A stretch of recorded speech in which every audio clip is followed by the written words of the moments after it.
Spiritual Tips for Meditators. Part 1. By Luangpor Teean. The Path of Mindfulness. Now I am going to teach you the way to meditate. Please relax and feel comfortable, because what I am going to teach you is based on something you already have in your mind.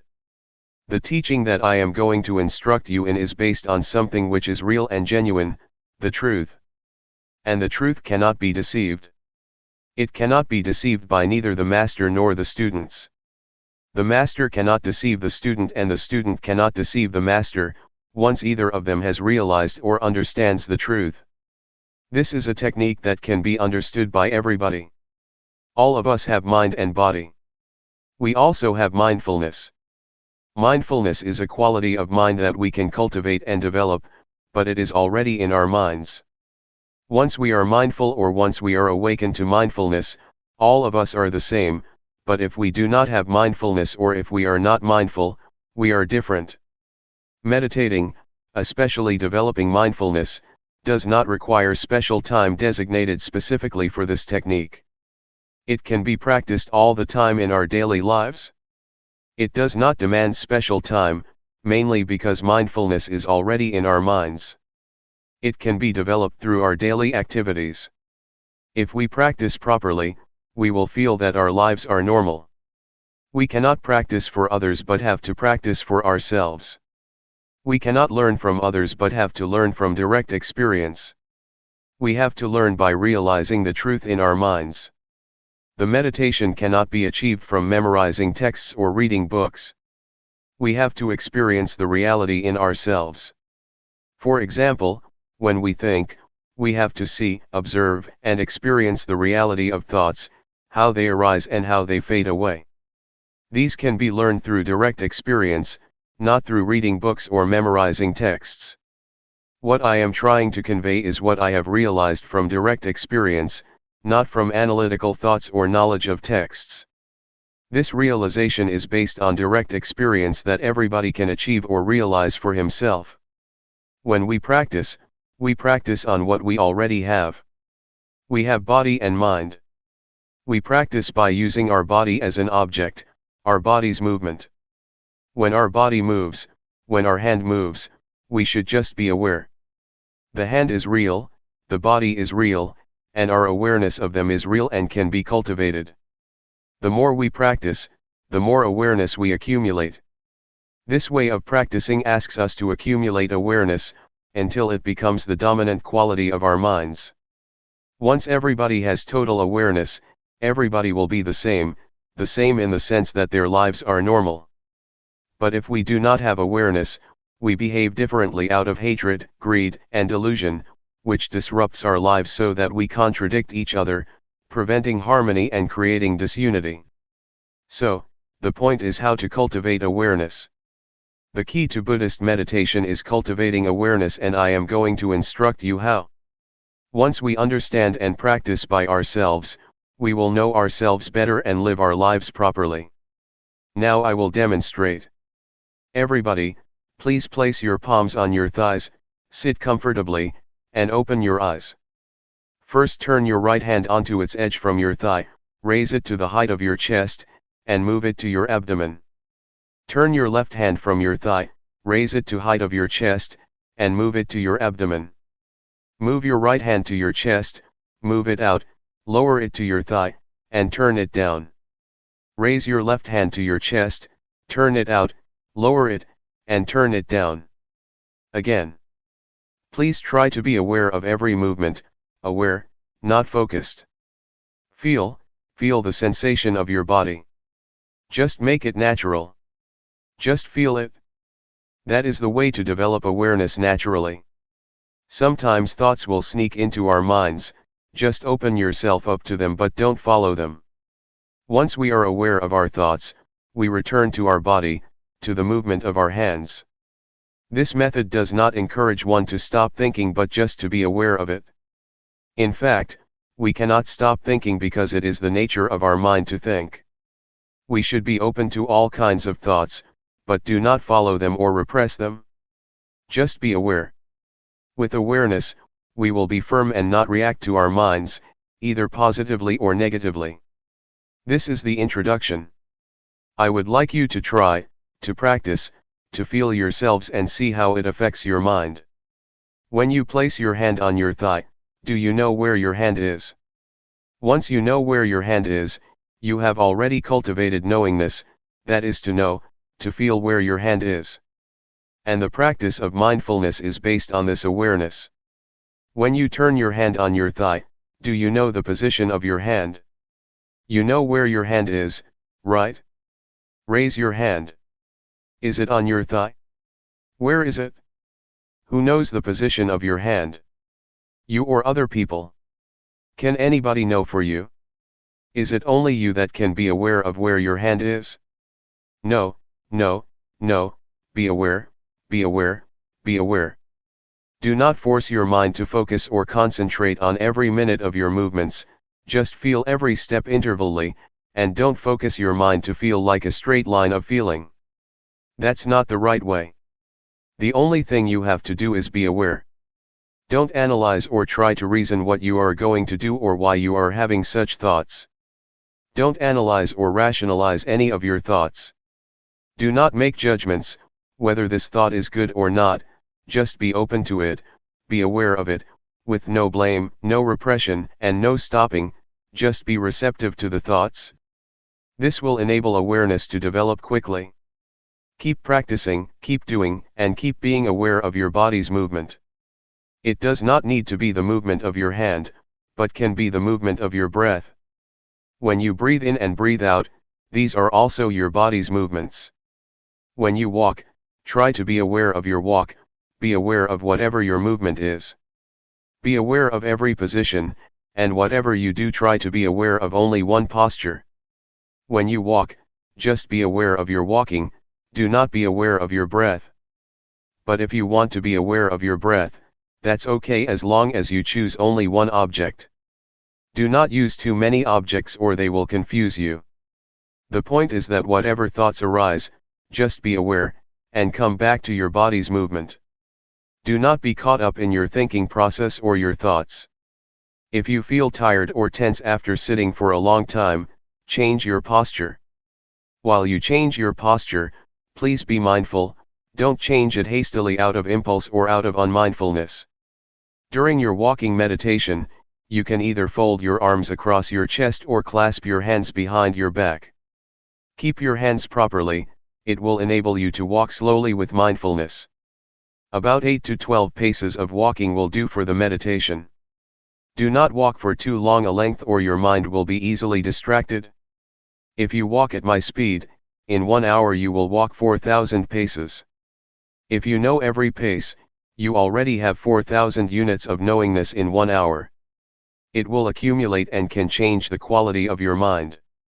Anyway, if you become distracted or you forget and become unmindful, when you walk or move your hands, that's okay. Do not blame yourself or feel unhappy when this happens. Just let it go and start again. When a thought disturbs your mind, let it be. Do not try to repress or suppress it. Just feel open to it. It will fade away automatically. This is the nature of the mind that we can realize through meditation. Now, let's try to experience it ourselves. After practicing for an hour, you may come back and we will have a question and answer session for 30 minutes. How was your practice? When you felt distracted or caught up in your mind, did you see the difference between them? Did you realize when you were caught up in your thoughts? Did you see the difference when you came back to your body's movement, or became aware of the movement of your hands or walking? Once you did that, did you see that the thoughts just ceased or passed away? When you are caught up in your thoughts or overwhelmed by emotions, you may forget to move your hand, or you may move it but have no full awareness of your body. That's okay, but try to return to your hand's movement or to your walk. Once you are aware of your body's movement, you are already a practitioner. A Dhamma practitioner develops awareness. This is the only duty of the practitioner. The same goes for feeling. If you feel tense, physical pain, or tired, do not be overwhelmed by the unpleasant feelings. Just come back to your body's movement or just be aware and see the painful feelings. In other words, don't become lost, caught up in or overwhelmed by these unpleasant feelings, but be aware. Awareness will enable your mind and your life to go ahead without being interrupted by thoughts or feelings or any kind of disturbance.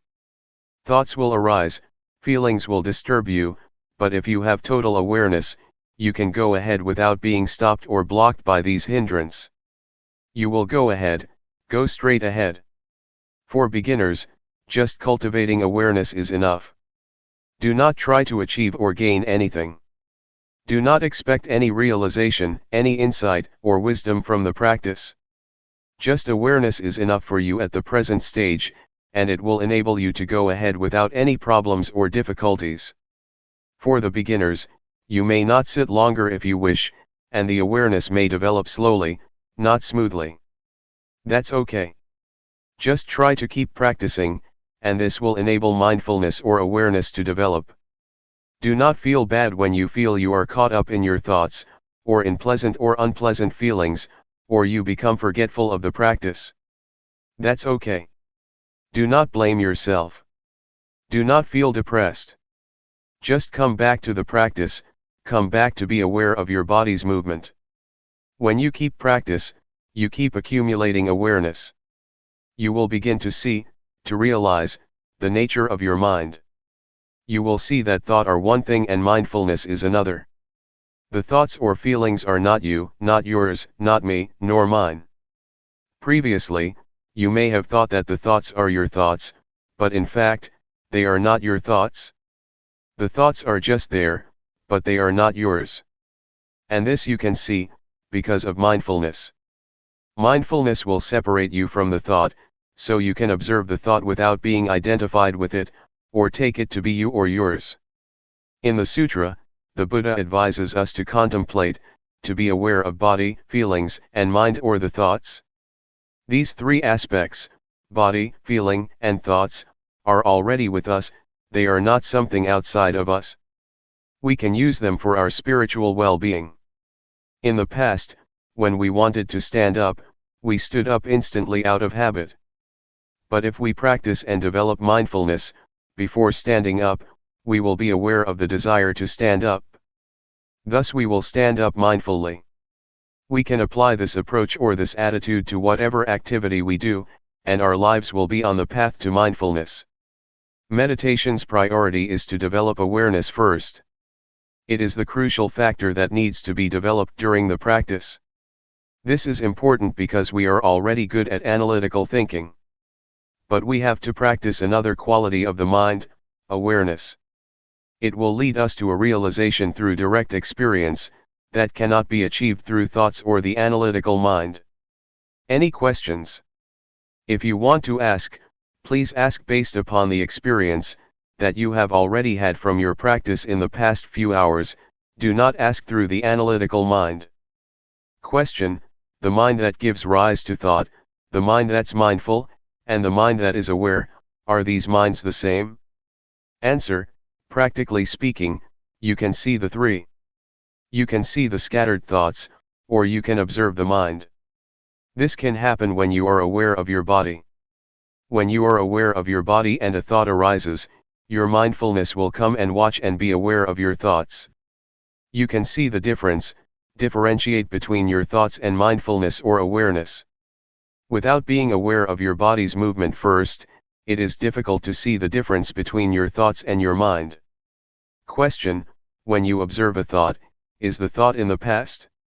Answer: once you are aware of a random thought, it is in the past, but if you are not aware of it, it is the present. The random or unintentional thought is the kamma, a kind of action, a mental action that can lead to other consequences, either good or bad. If you become aware of it, awareness will halt that mental action, thus getting rid of whatever consequences that might have happened. Question: is this practice of using your body as a meditative object for the training of samadhi? Answer: the awareness can lead to calmness, if you are caught up in or dwell on the calmness that is the samatha, calmness meditation. But if you lift your mind from the calmness and observe the calmness, then it is insight meditation. So it depends on how you deal with calmness. If you dwell in the calmness, it is a calmness meditation. If you observe the calmness, it will lead to insight meditation.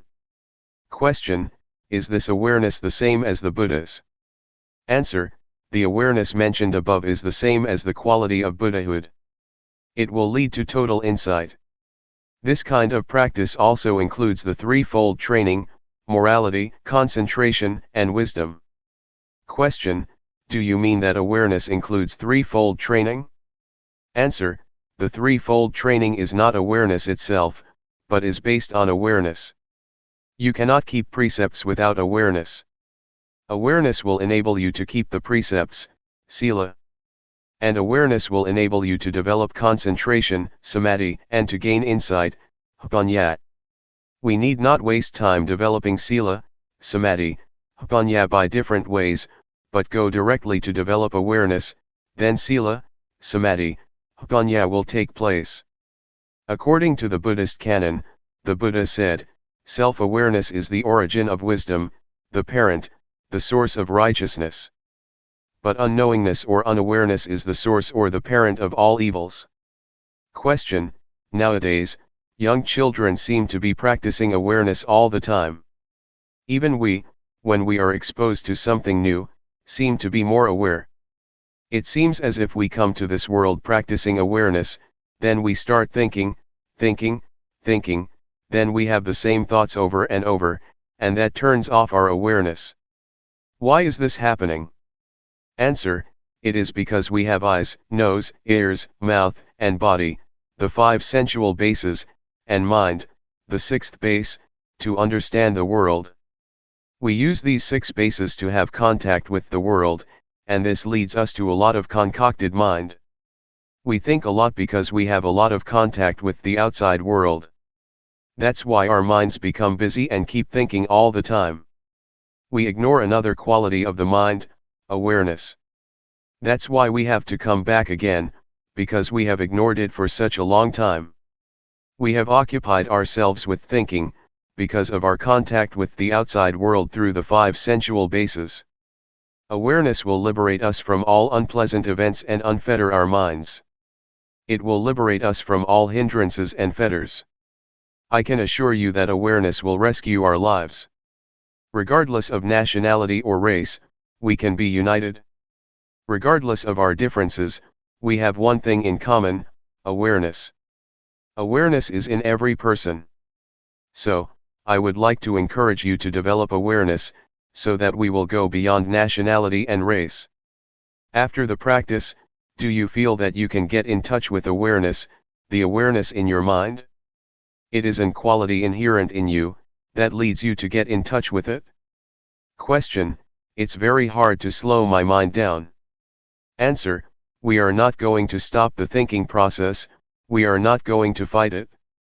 If you fight it, you are going to be tired, because it is very difficult. Just to be aware of it, just observe it, and it will pass away on its own. Do not try to get rid of it. If you try to get rid of it, you will feel exhausted. Sometimes, you may find your mind was more scattered during the practice than during your normal daily life. The more you practice, the more your mind is scattered. Sometimes this happens to practitioners, but that's normal. Just be aware of it and ignore it, and try to be aware of your body's movement. The more you keep coming back, the more awareness will accumulate. Just keep coming back. Do not try to fight your thoughts. June 1, 1997. Cultivating awareness. The Buddha said that there are 5 hindrances to meditation. The first is drowsiness, the second is agitation or restlessness, the third is doubt, the fourth is sensual desire, and the last is ill will, hatred, or irritation. Doubt means that one feels uncertain, whether the practice is right or wrong, so he just stays on the edge, and cannot commit himself to any kind of practice. You may encounter any of the 5 hindrances. That's alright, it's even beneficial. Try to observe the hindrance rather than following it, or being overwhelmed by it. To observe is to keep your mind from identifying with these 5 hindrances. For example, when you feel sleepy, instead of lying down and following the drowsiness, just try to observe it, and the awareness will lift your mind from being drowsy. Thus you can learn how to interact with restlessness, or with agitation. They are not bad. They can teach. Yet, there are people who, with total awareness in their minds, can go straight through their practice without being caught up in, or dwelling on the 5 hindrances.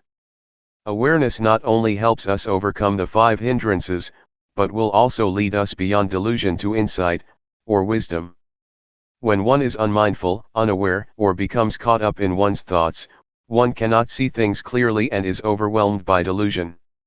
Yet once one becomes aware or free from the 5 hindrances, one can go further to experience insight. Because one accumulates awareness all the time, and awareness enables one to see things as they are, not distorted by bias or scattered thoughts, so that one can achieve insight. The insight that can be experienced from this method of meditation is the insight into the body and mind. You can see that the sense of us or me, in fact, is only the combination of body and mind. You will understand the nature of rupa, the form or body, and nama, the mind. You will see how they interact with each other. With this insight you will have a clear understanding that goes beyond the concept of me and mine, just body and mind, not the sense of self. With the insight into body and mind, you will know and be able to differentiate between thoughts and awareness. So far, you cannot differentiate between these two because they come together, but if you have insight from awareness, the thoughts and the one who thinks or observes can be differentiated. Such realization or such direct experience is what we call wisdom, because it liberates us from hindrances and suffering. It is wisdom, and at the same time it is magga, the path. It is both the path and the end, the wisdom. If you practice properly, you will see that at the beginning it is mindfulness, in the middle it is mindfulness, and at the end it is also mindfulness. It is both means and end, path and wisdom. What I just said is quite ahead of you. It is a state that you may not have experienced yet, but I wanted to inform you of what you are going to realize, if you practice properly and continuously. Please try to concern yourselves with what you are practicing now. Just be aware, and once you keep practicing, results will come on their own without any attempt on your part. Therefore, put your effort into the practice. Awareness from this practice will get rid of delusion. The more you are aware, the less you are unaware. Unawareness is identical to delusion or ignorance. If you accumulate awareness through this method, it will form a solid base for keeping moral precepts, for concentration, and for wisdom. You will live your life morally once you have full awareness. At the same time, you will also have calmness or concentration, once you are fully aware of what you are doing. Meanwhile, insight can take place with awareness. Thus, awareness can lead us to the totality of life, the totality of education or training. Awareness or mindfulness enables us to awaken. An enlightened one is one who has total awareness, total mindfulness. Buddha said many times that the Arahant, the enlightened one, is one who has full mindfulness and awareness in every moment of his life. His experience is like traveling in a freeway on which he can move ahead without any obstructions. Mindfulness is like this: you are not caught up in any thoughts, but move straight ahead in your life. You can learn a lot from this practice. You can understand a lot of things in Luangpor Teean's mind. It is as if your life is the texts, your practice is the texts, and you can gain a lot of knowledge from it. Your experience is the source of knowledge that will enrich you. I would like to persuade you to see for yourself. Try to see it, experience it, and it is within your capability to understand it. I would like to encourage you to learn more and more from the practice. This is not some kind of propaganda or an advertisement, but just an encouragement. Practice like this is sort of forming a new habit of awareness. Right now, we have the habit of unawareness, of doing things out of habit without awareness, but if we accumulate awareness, a new habit will be formed, and whatever we do, after we practice properly, we will be aware of our daily movements. But if we do not practice, we will easily fall back to delusion, to our forgetful habits. So, please try to accumulate awareness and try to be mindful. Another point that I would like to emphasize is that, awareness is not a quality confined to myself or monopolized by anyone. It's a quality inherent in all of you. You are all capable of increasing and developing your mindfulness, not only in this room but also in your daily lives. That's all I would like to share with you. The only thing you should do is to realize it yourselves. What I talked about is not for you to memorize but for you to experience yourselves through practice. Both of us will stay here for more than a month. Should you have any problems, please come and talk with us. Question: awareness is not limited to our hands movements only, right? Can it be expanded to things like scratching itches? Answer: that's right. Whatever you do, whether coarse or subtle, breathing or swallowing saliva, or even when you just raise your hand to get something, be mindful. Just be aware of whatever you are doing. That's the proper way to practice. Question: if one moves without awareness, is that ignorance?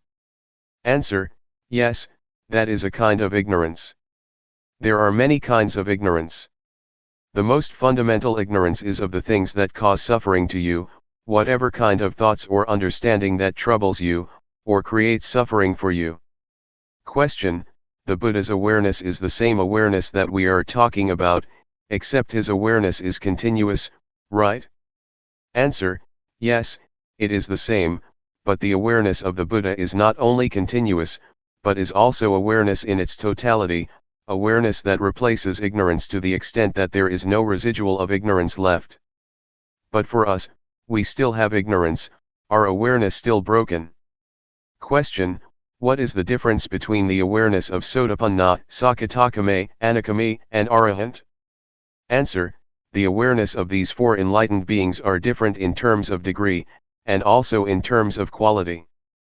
The first stage of enlightened being, Sotapanna, has awareness that can get rid of the strong sense of self and uncertainty. The second stage of enlightened one, Sakadagami, can eradicate sensual desire and repulsion almost completely. For the Anagami, sensual desire and repulsion are eliminated completely. It is the different degrees of awareness that leads to different qualities. It is as though we are climbing up a ladder. In the first stage of enlightenment, the awareness is less powerful than that of the Arahant, or the last stage of enlightenment. For example, when we get angry at something, we will think about it over and over again. But for the enlightened one, especially the third one, Anagami, once anger occurs, it just happens and he can let go of it. It just occurs one time and then he goes beyond the anger. Anger is eradicated by total awareness, or wisdom. It's like a heated iron, once we touch it, we should feel the heat and never touch it again. For the enlightened one, anger is like a hot iron, once he touches it, he is aware of the heat from his anger, and will never return to and identify with it again. But ordinary people, not aware that anger is like a heated iron, just touch it over and over again without realizing that it is very harmful. The awareness that I mentioned, is the awareness that can enable us to see no self in the body, no self in feelings, no self in emotions, no self in thoughts. It is the awareness that can liberate us from suffering. Please do not just accept what I told you, see it for yourselves and practice until you can know it for yourselves. Then nobody can deceive you, nobody can mislead you, because you have already experienced it. What we should do is pay respect to the Dhamma, the highest refuge. You should not pay highest respect to me or to anybody else, but to the Dhamma that is already in everybody. Please pay respect to the Dhamma in ourselves. Be aware at every moment. When you go home, Try to maintain your awareness at all times. June 1, 1997. Knowing yourself. As I told you earlier, all of us are friends even though we have just met here, because we have been friends since our birth into this world. In Buddhism, friend has a broad meaning. All of us are friends because we are sentient beings. We all share the cyclic existence, all of us share birth, decay, aging, and, finally death as human beings. That is why we are all friends. Another thing that we have in common is that each of us has body and mind. Each of us has common characteristics. We all have 6 senses fields, we all have feelings, we all have emotions, and all of our mental activities and our physical bodies are subject to the same characteristics: impermanence, suffering, and no real self, no permanent self. These are the 3 common characteristics that all of us share. But there is something that makes us different from each other. That is our mental formations.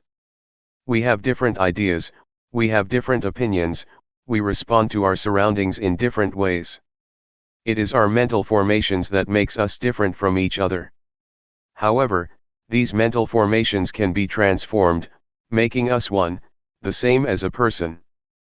Previously, I said to many of us here that, despite our different characteristics, although there are various kinds of people, we can be the same if we have mindfulness. If mindfulness prevails in our lives, we will be the same, but it will be different if unawareness or unmindfulness prevail, because they make us behave differently and perversely. Anyway, I would like everyone here to feel comfortable when you are listening to Dhamma. You should feel comfortable because I am going to speak about what you already have: mindfulness, calmness, clear comprehension, and self-awareness. All of these qualities are already present in your mind. I would like to take this opportunity to share my experience of how to be one with the Dhamma, to apply and integrate Dhamma, or the truth, into our lives. 3 years ago, when I first came here, a Western student asked me, "What brings you here? What do you know? What knowledge do you bring with yourself?" I replied that the only knowledge that I have is knowledge of myself, I just know myself. So, he asked, "What do you mean by knowing yourself?" Instead of giving him the answer, I demonstrated by turning my hand on my thigh and resting it there. Then I asked, "Have you ever been aware of yourself while you rest your hand continuously for 7 days? Have you ever had that experience of knowing yourself, of being aware of yourself for 7 days?" He said, "No, I cannot do that, I do not have such experience." So I persuaded him to try cultivating awareness with the practice of raising the hand, dynamic or sathi meditation. Later, he had a glimpse of awareness, of knowing himself. Can you follow me? Am I difficult to understand? After practicing like this for 1 or 2 hours, the Western student came to see me and shook my hand, saying, "Oh, you are the one that I have been longing to find for many years." Knowing yourself is necessary, because if you do not know yourself you will be overcome by grief, selfishness, anxiety, ill will, and irritation. But once you are aware of yourself, you will be free from these sufferings. What we should learn and cultivate is the experience or state of mind that can liberate us from suffering, so that we can live without suffering. This is what I try to learn.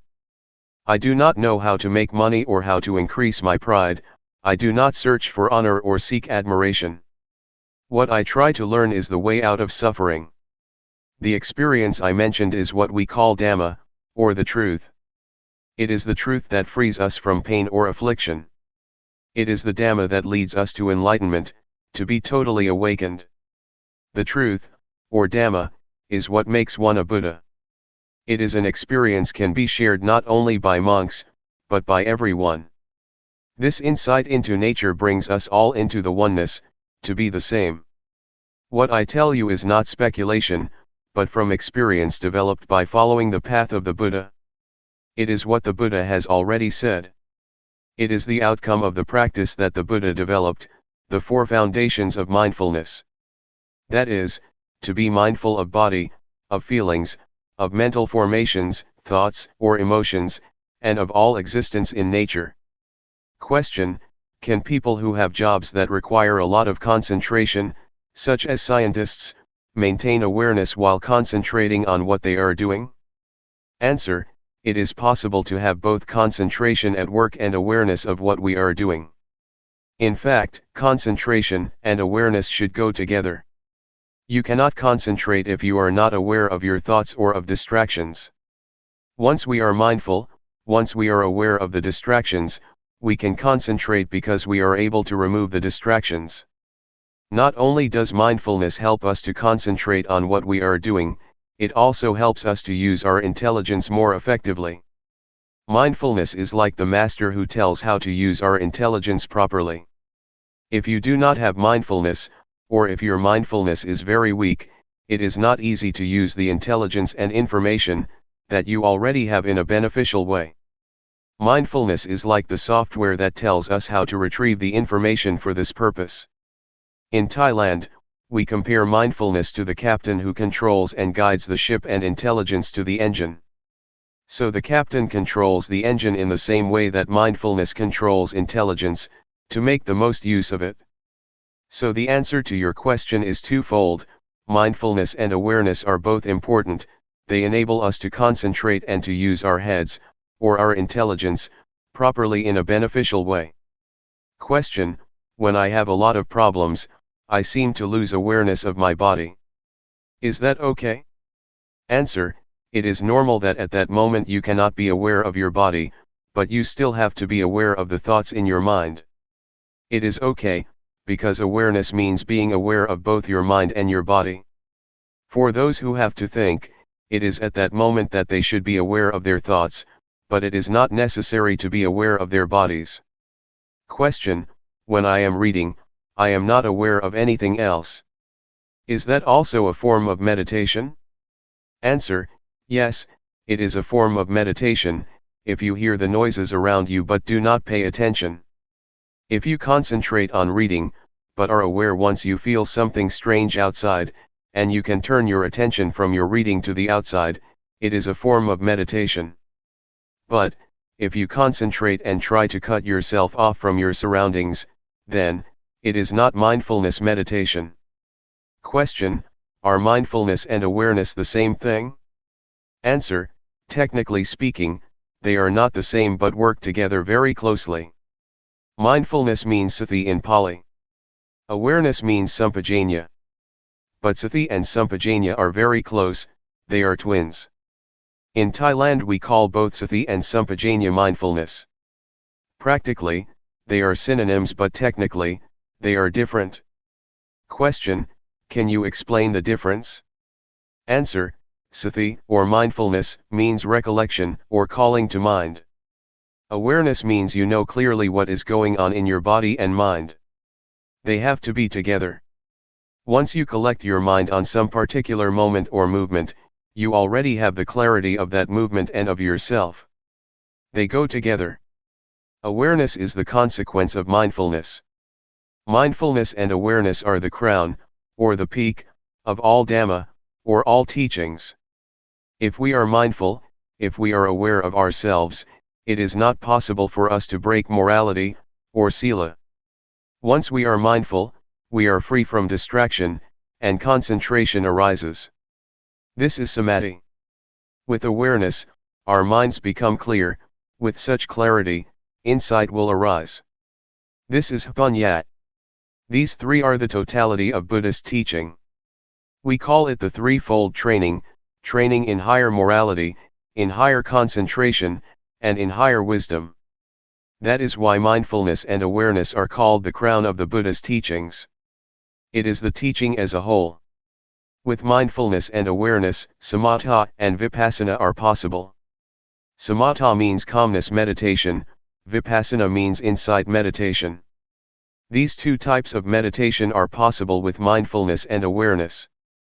Question: the atmosphere was so dynamic, going from one thing to another, acquiring one thing and then another.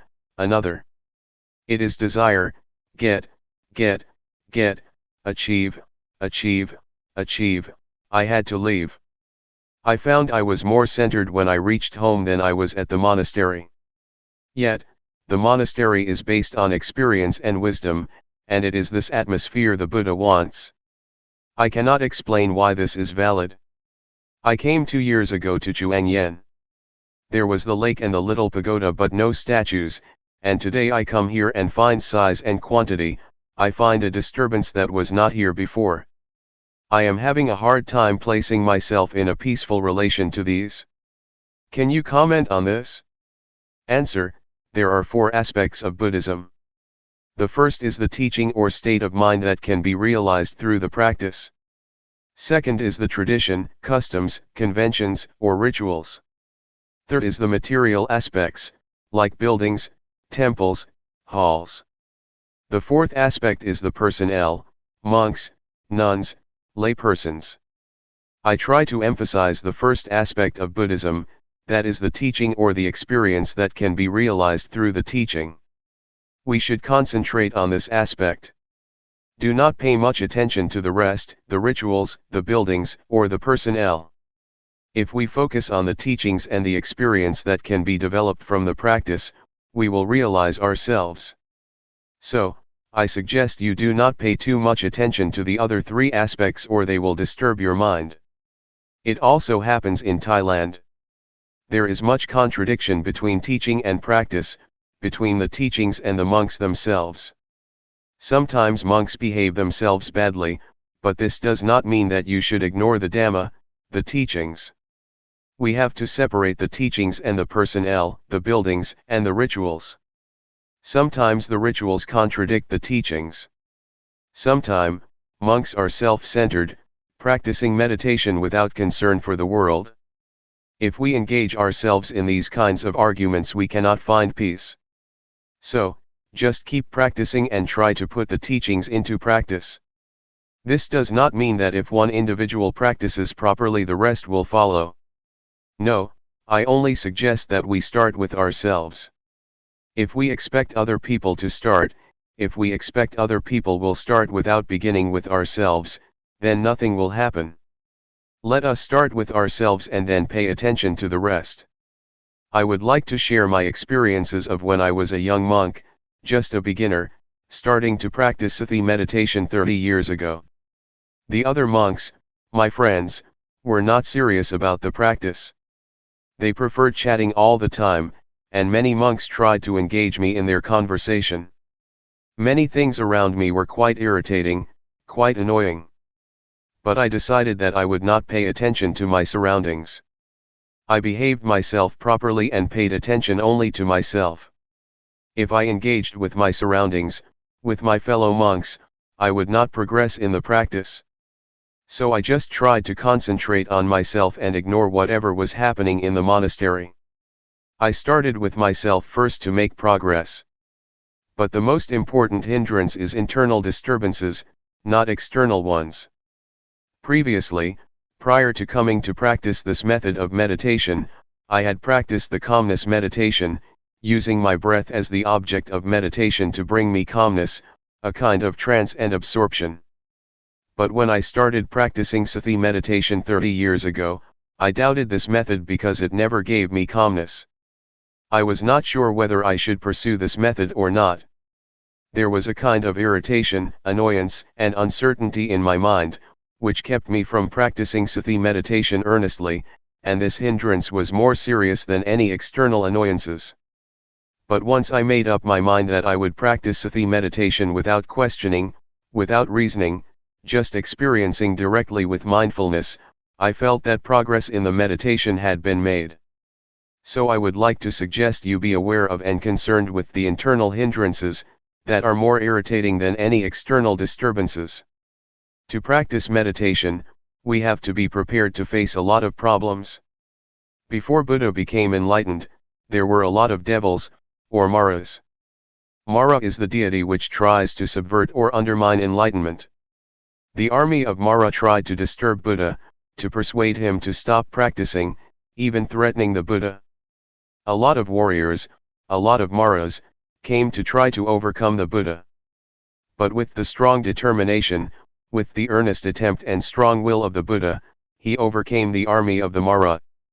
So, I would like to encourage you to be prepared, to be determined to overcome all obstacles that you might face during the practice. Question: you talked about the internal disturbances. Could you tell the nature of them and how to control them? Can we be without any thoughts for a minute or even a second? Thoughts are what cause internal disturbances. How can you control them?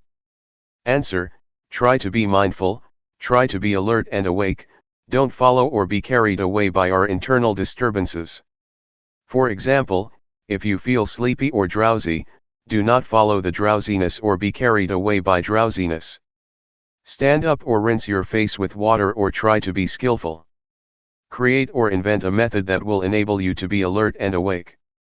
For instance, when you are sleepy, visualize the illumination of the sky, picturing a radiant sky. This will enable you to awake from drowsiness. Drowsiness is the first hindrance, or nivarana in Pali. Nivarana means hindrances that keep you from progressing in the path of enlightenment. Besides drowsiness, there are also irritation, restlessness, sensual desire, and ill will. These are the 5 hindrances that disturb you, and you should be prepared to deal with them. But first of all, you should realize that you are able to put an end to the hindrances. They will not haunt you permanently. With this hope, you can encourage yourself to not to fall under their control. These unwholesome qualities can be transformed. Irritation, drowsiness, restlessness, and annoyance can be transformed by mindfulness. Drowsiness can be transformed into awakening, laziness can be transformed into diligence, irritation can be transformed into peace. It is in our capacity to do that. But if you are skillful and learn how to encounter these unwholesome qualities with mindfulness, you will realize that all of these disturbing qualities can bring us wisdom. They can be our teachers.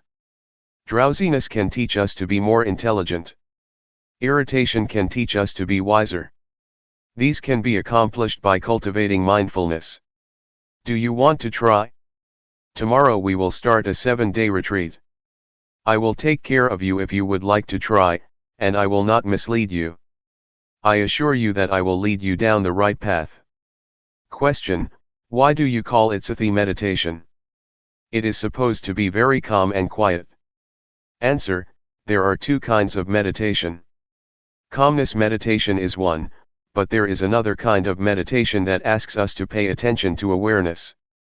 What I teach is to encourage one to pay attention to awareness of the body's movements, taking bodily movement as the object of meditation to train one to be mindful.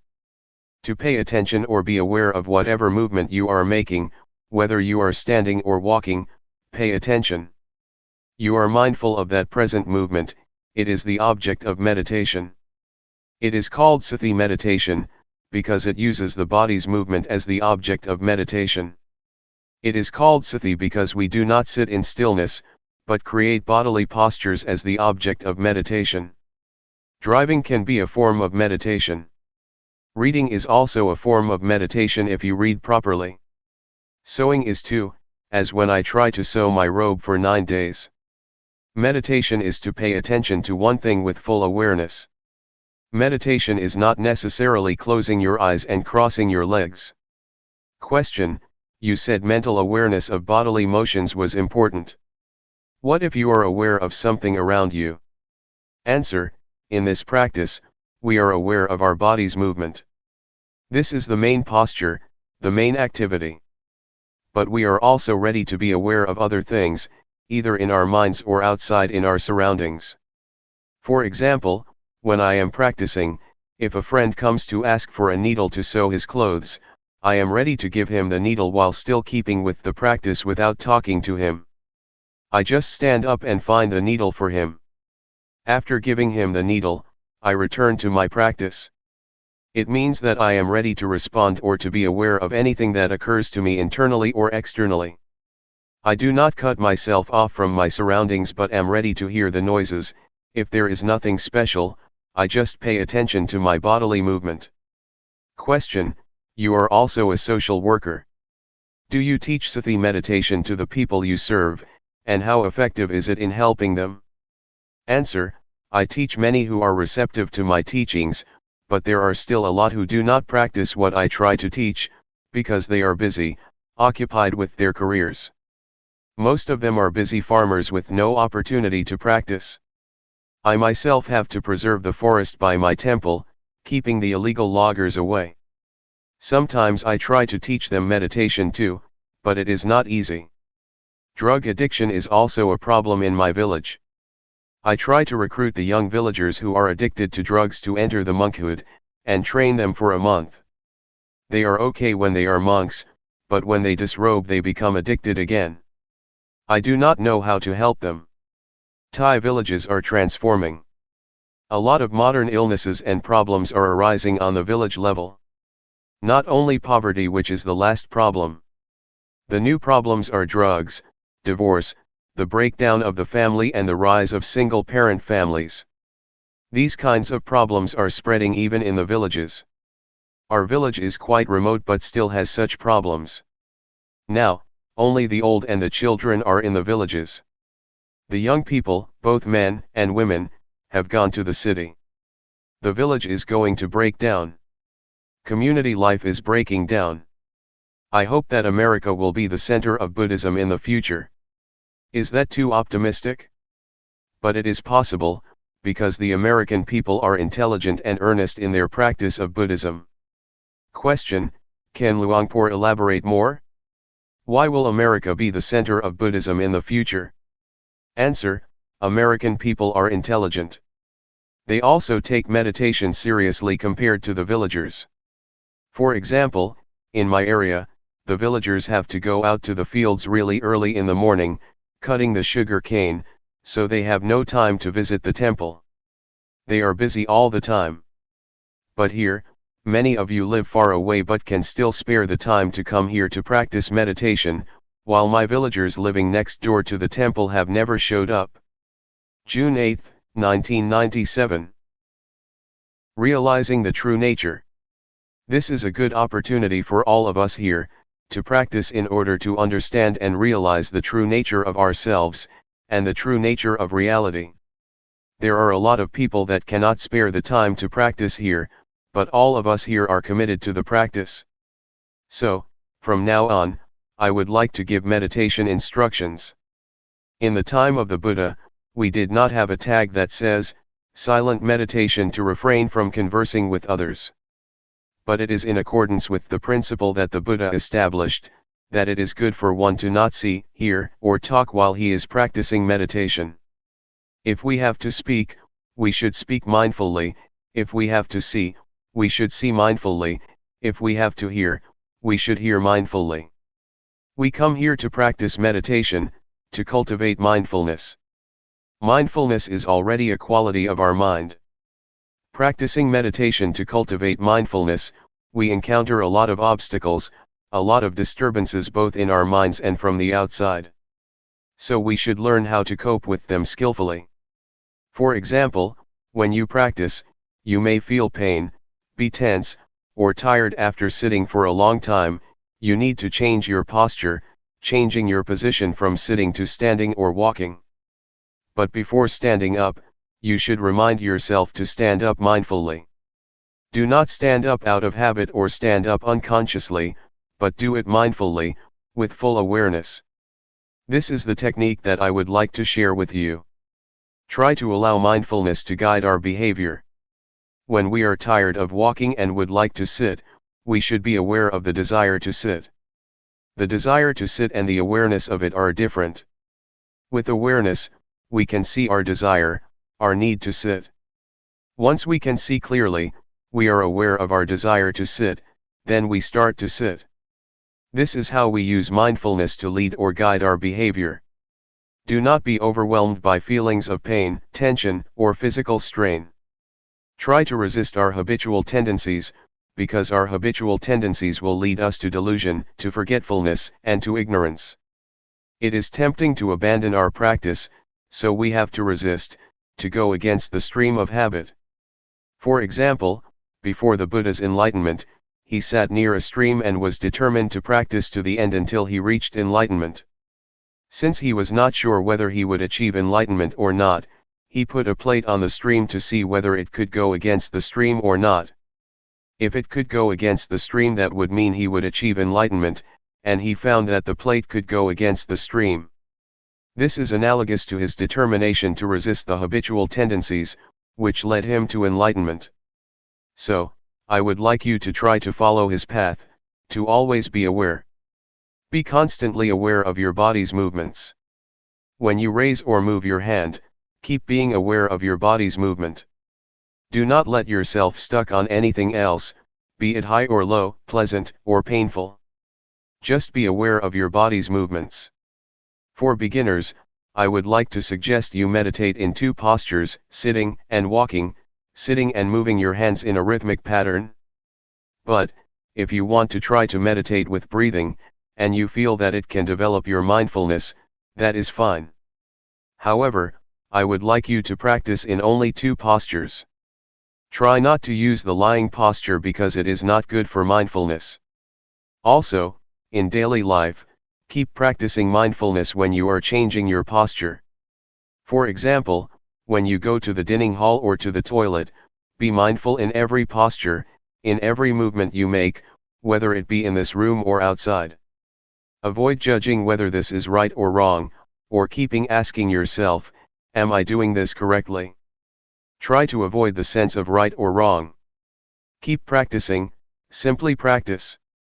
Do not be anxious. Avoid skeptical doubts. Just keep practicing and try to be aware of what you are doing. That is all. It is not too complicated. For beginners, avoid worrying about the method, because it will obstruct your practice. Just go ahead and practice and you will learn from your experiences. Otherwise, you will keep questioning yourselves and halt your practice. If you have questions, feel unsure, or feel doubt about the practice, come to see me. Do not ask other people. Do not worry about right or wrong, do not keep asking yourself whether you are practicing right or wrong. Your direct experience will tell you. The truth will reveal itself. When you practice, you become aware of mind and body. The insight into your mind and body, the insight into the nature of mind and body, will tell you without your asking yourself whether this is right or wrong. Let the direct experience tell you. Question: what is awareness? Answer: awareness is to be aware of the sensations of the body, to be aware of what you are doing at the present moment, whether it be eating, or some particular meditation object that you choose, such as breathing. If you choose breathing as the object of meditation, you become aware of that. That is the awareness that I mentioned. Just be aware of the whole process, not the details. Place your hand on your thigh. Are you aware of it? Right hand up. Are you aware?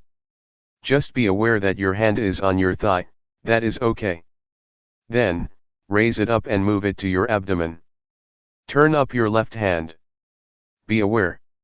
Raise it up and move it to your abdomen. Move your right hand to your chest. Turn it out and lower it to your thigh, and turn it down. Raise your left hand to your chest, turn it out, lower it, turn it down. Again. Are you really aware of the movement of your hand? Do you just think that you are aware, or do you really experience the awareness? Now, pay attention to your breathing. Inhale, exhale. Can you feel the sensation at the tip of your nose or at your abdomen? Question: can one observe the tip of his nose and abdomen at the same time? Answer: you have to choose. How is your awareness? It does not matter what object you are going to be aware of. You can move or shake your fingers and use them as the object of your awareness. It is the same awareness. You can apply it to other positions or other postures. Try whatever gives you clear awareness. Sometimes you may feel doubts, and the awareness is not clear after practicing for a length of time. You may need to change your posture, to raise your hand, to touch your body, or to breathe, changing your object of meditation to breathing. Just be aware when you are changing your posture, so you feel the new sensation. But this is only temporary. Afterward, you will resume your main posture, sitting or walking. After repeating it, you may feel drowsy because of the repetition. You become sleepy. You need to change and then resume the main posture. It is a technique to awaken yourself so that you can have clear awareness. Awareness becomes clearer and clearer with your alertness. It is enjoyable if you try to use variations, try to initiate, invent, or apply many things to yourselves to solve your problems. You will enjoy this and be at ease. Easy. My master sometimes changed to the posture of paying respect to be alert, to awaken himself. As for walking meditation, try to either fold your arms across your chest or clasp your hands behind your back, and walk not too slowly and not too quickly, about 8 to 12 steps. Do not gaze too far. Do not lower your head too much. Just stare at the floor about 2 meters from your feet. If you gaze too far, you will be distracted, but if you lower your head too much, you will feel tense. Feel free to choose any posture you like, but try to spend a length of time with the posture you choose. Do not keep on moving or changing all the time. When you feel tired with a posture, do not change it suddenly. Try to delay, to go beyond the time limit, try to go a little bit further. If you feel tired and you change postures right away, that is not good. Try to go further to strengthen your will, your mind, your determination, and your body. When you move your hand, keep your eyes open. Do not close them. You may feel sleepy if you close your eyes. I do not have a problem when I practice with closed eyes because I do not feel drowsy. The first hindrance is sleepiness or drowsiness, and you may be stuck in the calmness. You will feel attached to the calmness from meditation, and it will give you nothing but calmness, no insight, no clarity of mind. So do not become stuck in the calmness. When you repeat your practice and do not have many distractions, it is easy to be calm and then become attached to it, and then stuck in it. Feel relaxed when you walk or raise your hand. Do not be tense or try to achieve anything, otherwise you will become tense or worried whether the practice is right or wrong. You will be distracted.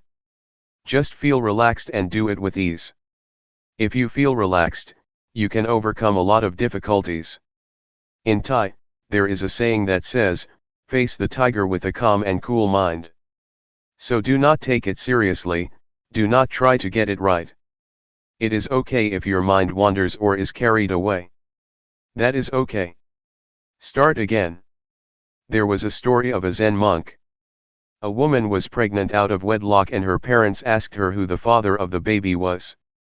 The lady, since she did not want to disclose the identity of the baby's father, said that a Zen monk in the local temple was the father. So the parents went to the temple and cursed him. The monk just replied, "Is that so?" He never replied more than that. Later, the baby was born. The parents took the baby to him since he had to be responsible for the baby.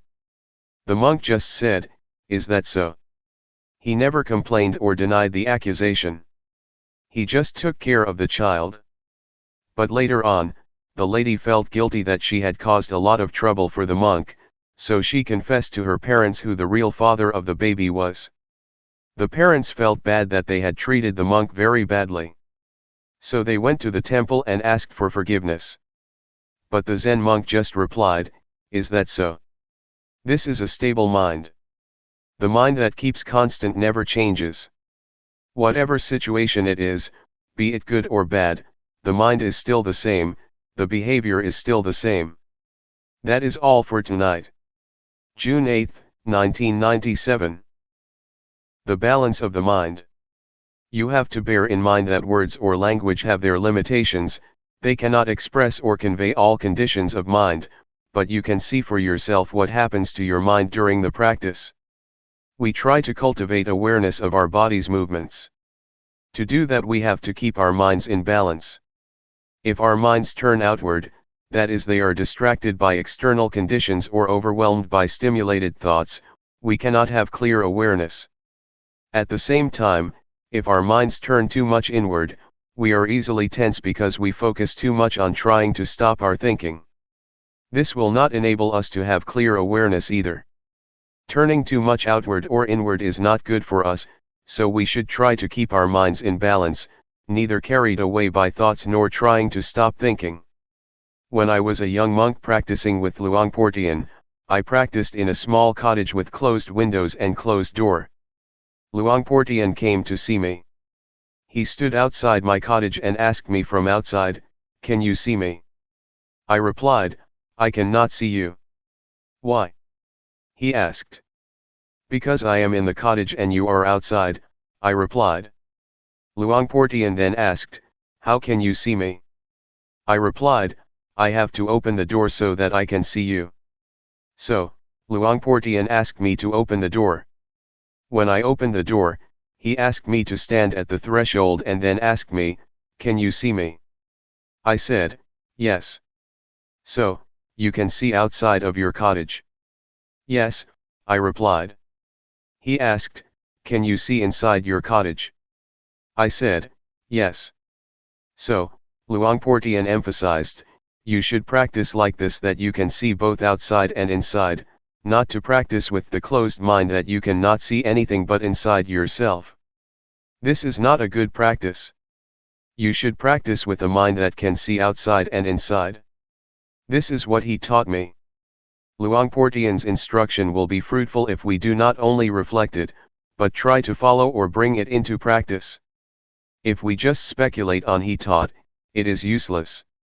We have to bring it into practice and see for ourselves how it works.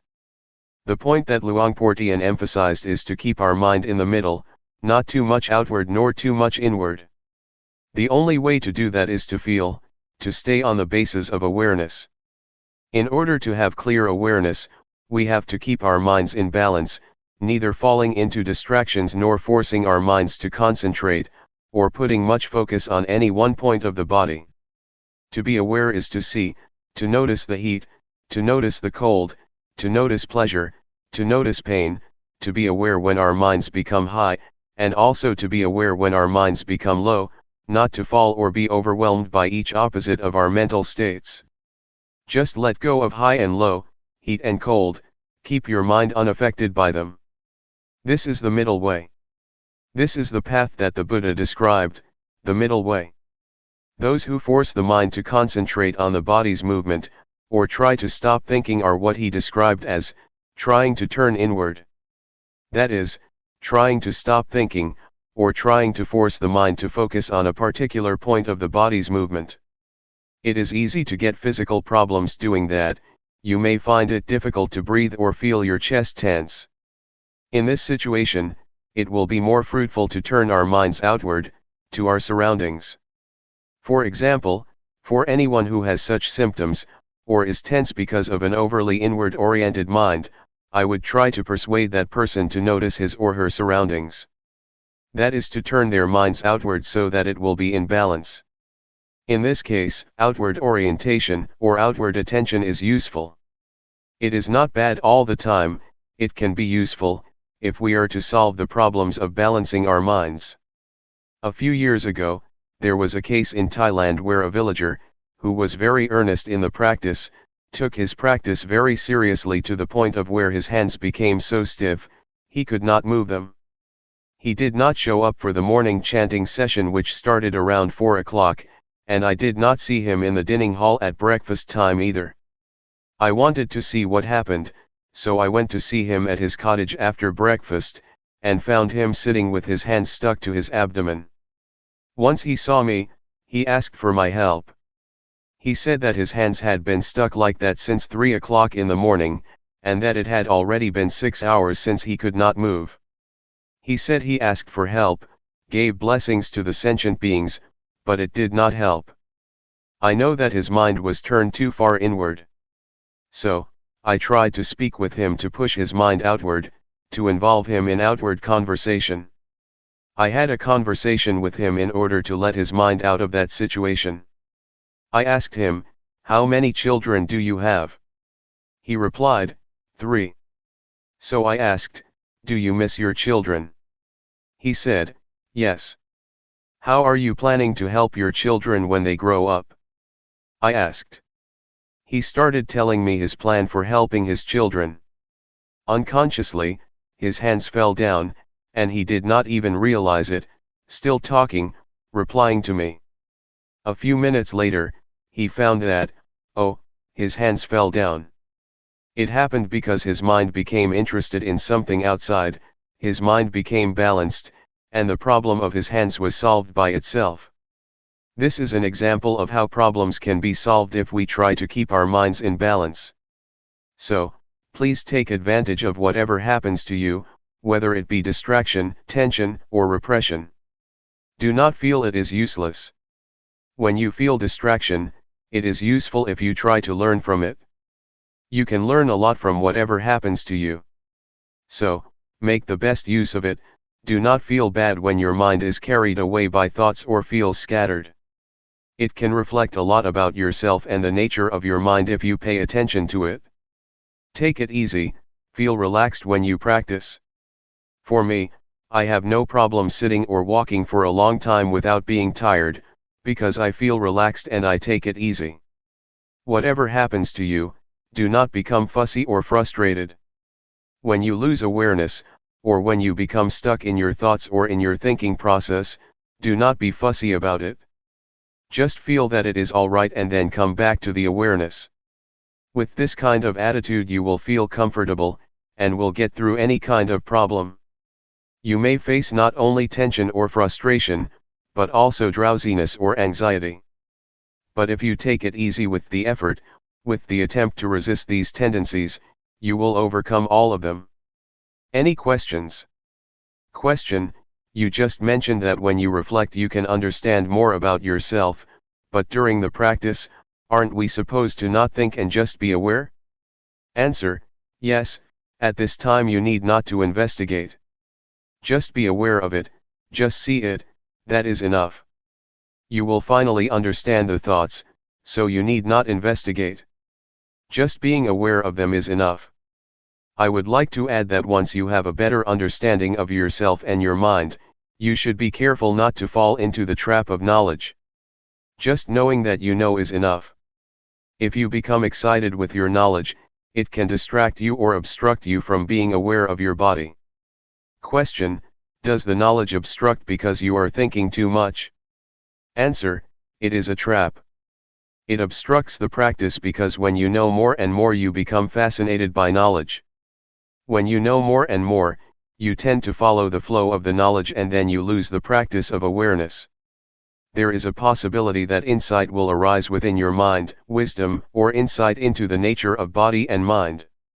You will have an understanding about wholesome, unwholesome, sin, and merit. You will understand the three common characteristics: impermanence, suffering, and no self. You will realize that you can be a monk in essence though you are a layperson. Some monks, after practicing and achieving such insight, exclaim that, "This is the first time that I feel as though I am a real monk. Just today I became a monk." Despite the fact that they had been ordained for many years, they felt that they were not monks until then. Question: someone else suggested that, and I have tried it a couple times. After you practice a long time, you feel very well and calm. That is a good time to think about what you want to do in the future, because your mind is very clear at that point. Answer: there is no problem if you know when to finish. There are some artists who use meditation to calm the mind in order to paint. But I would like to say that meditation is not only for work, or solving practical problems. You should aim beyond that, to remove suffering. We should use meditation for a higher purpose than solving the practical problems of daily life. Just keep this in mind so that we can make the most of it. Do not try to achieve anything.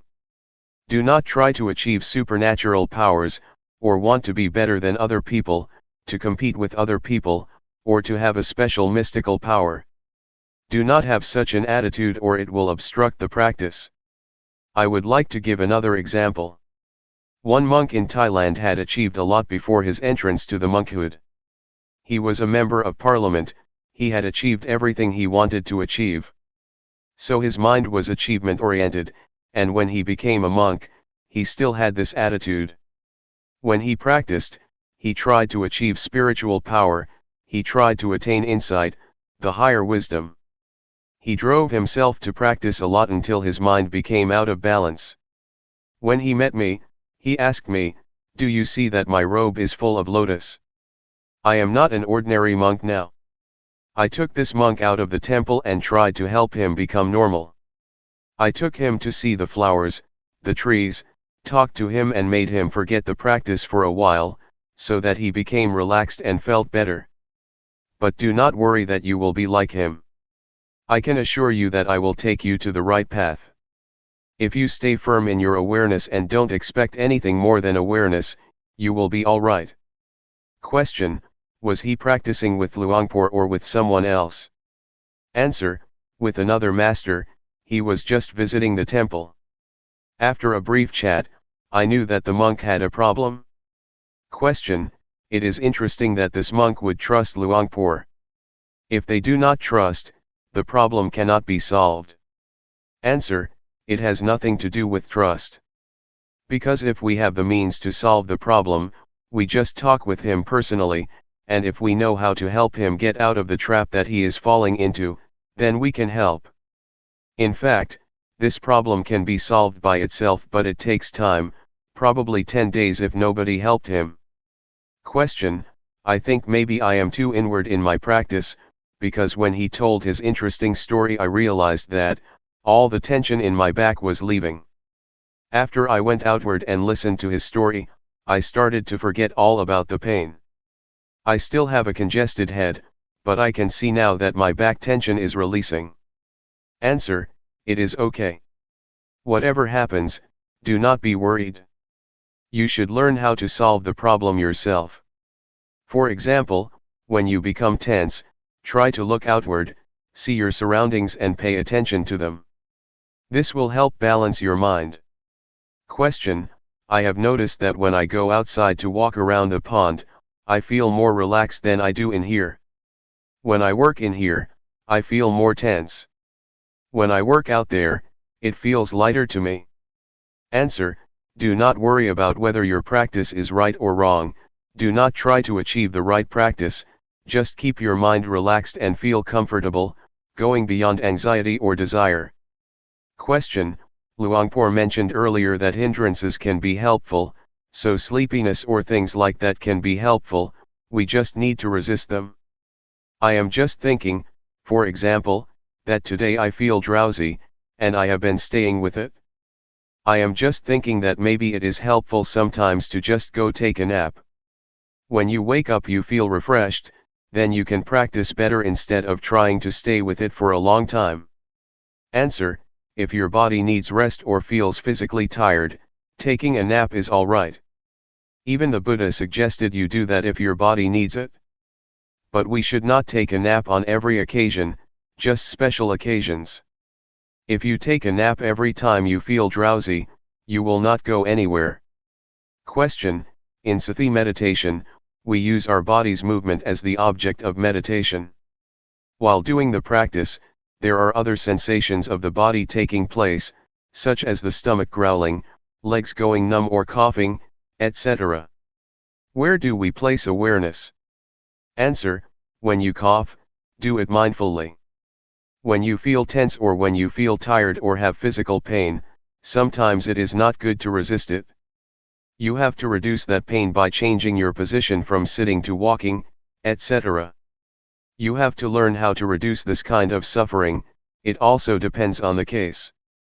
For example, when you feel pain at your neck, you are aware of it, but you should not concentrate on or pay attention to it. You should just continue the awareness of your hands movement. But if you feel tired and your body needs to relax, then you should change postures, or if you have gas in your stomach, the gas should be released mindfully. Question: can you define mindfully please? Answer: you are aware of it. Mindfulness and awareness are interchangeable. Practically speaking, they are the same, concomitant, twins. So, to be mindful is to be aware of that particular thing. Question: but when you talk about awareness, you are talking about your senses, right? What you feel, what you taste, what you hear, what you see, that is all part of awareness, right? Answer: Yes. Knowing what you see and what you hear is awareness. But for the practice, you just pay attention to the object of meditation, like the body's movement. Once, while I was practicing sitting meditation, a big snake moved towards me and it seemed to me that it did not realize that I was in front of it. So, I tried to stop it and make it aware that there was a person in front of it. I threw a matchbox in front of it, and it raised its head once it realized that there was something in front of it. Once I knew it was a cobra, I tried to protect myself without fear, without nervousness or anxiety. Since at that moment, I knew I should not move hastily, I did it mindfully, grasping my robe to protect myself. I prevented the cobra from biting me. June 9, 1997. The Threefold Training. We have to study ourselves to gain a better understanding of ourselves, otherwise, we will become the victim of suffering. Suffering will become our master, and control our minds. If we know ourselves, we become our own masters and can live our lives accordingly. Within ourselves, there is both heaven and hell, merit and evil. Our mind can be the source of happiness or the source of suffering. Pleasure and pain are inside ourselves, as are all states of mind. If we know ourselves better, we will learn how to make our lives happy and free from suffering. There is no better way to understand ourselves, to work and see ourselves internally, than practicing meditation. But normally people are not much interested in meditation. Buddhadasa, a great monk in Thailand who passed away recently, once said that people tend to respect monks, but they never listen to them or put their teachings into practice. Mindfulness meditation is the shortcut to the heart of the nature of our minds and bodies. It will lead us straight to the core of reality, that is the body and mind. There is no way for us to gain a better understanding about mind than mindfulness meditation. Mindfulness helps us attain wisdom or insight into body and mind. It helps us to be clear and remove any doubts we may have about ourselves. During the practice, you may ask yourself, what am I doing? Why did I come here? What is the purpose of meditation? Will it work for me? Or you may ask yourself, is there heaven or hell? These are all questions that I asked myself 30 years ago when I was still a layman. When I met Luangpor Teean, my master, he persuaded me to practice with him. He said that, all of these questions will be answered if you practice with me. What we are doing here is trying to follow the path of the Buddha. The Buddha once said that all of us are subject to suffering. We have suffering in front of us. It has penetrated into the deepest core of our existence. Suffering dominates our lives, so we should be aware of it and try to find the way out of it. We come here to practice meditation in order to get rid of suffering. This method of practice enables us to see the reality of body and mind, to see how suffering is created. It is created from our attachments to body and mind. We are attached to anger or the many kinds of emotions, despite the fact that there is no real self in those emotions. That state of mind has no substantial reality. But we still cling to it, which leads to suffering. Mindfulness enables us to see clearly that our attachments create suffering and misery. It helps us see the body as it is, a combination of various factors. The fundamental elements that comprise the body are earth, fire, water, and wind. We can see clearly how these four fundamental elements make up the body. We can see clearly that the body is not self. There is no self in the body. It is just the combination of these four fundamental elements.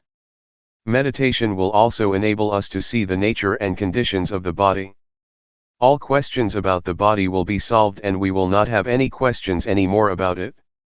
The same goes for the mind. We will understand the mind with mindfulness.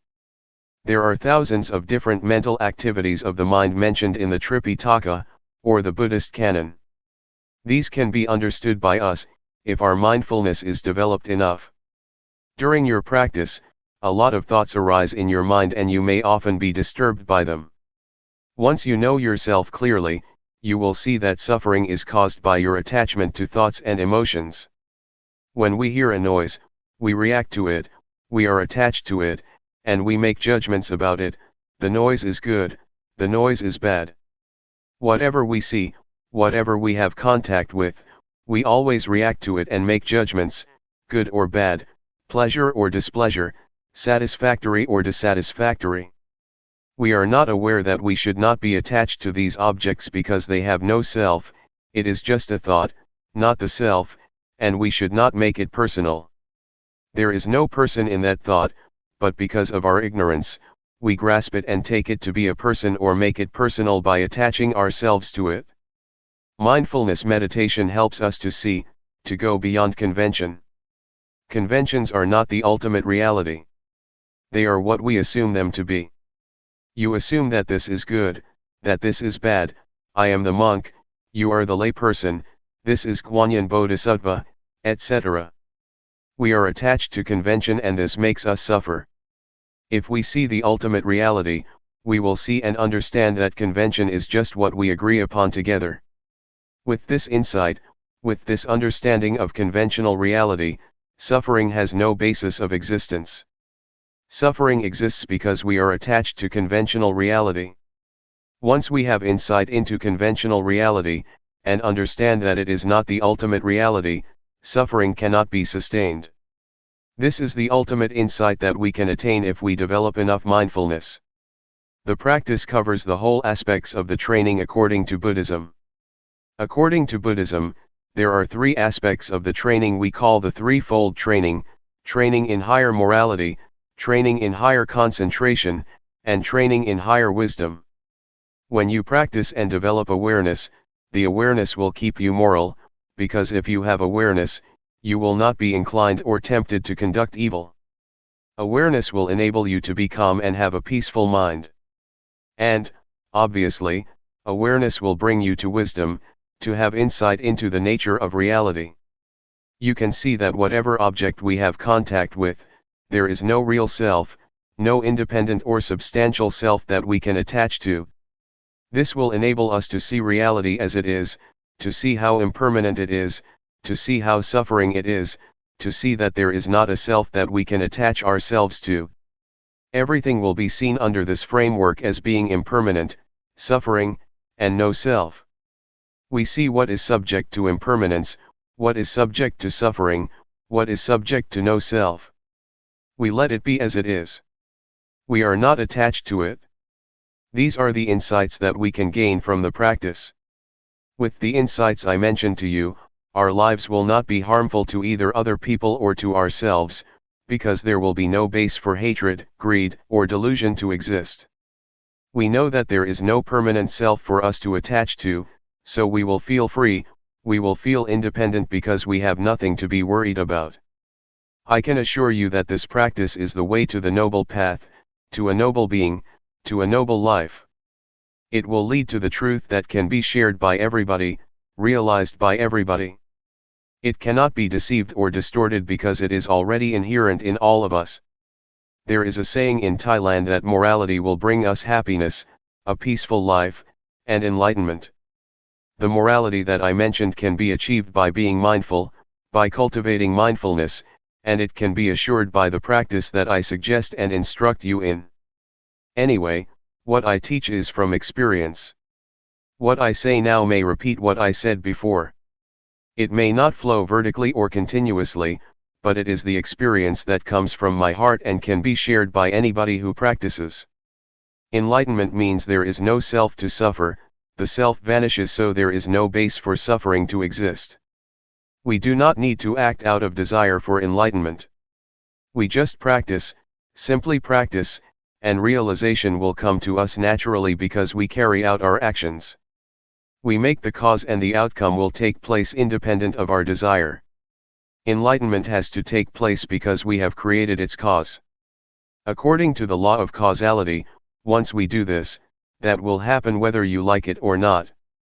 So, you just practice. Action is called karma. If you do it this way, it will lead to the result which is independent of our desires. It just happens. Enlightenment that is not experienced by us is just convention, just a concept, even if you call it by other names, no suffering or freedom.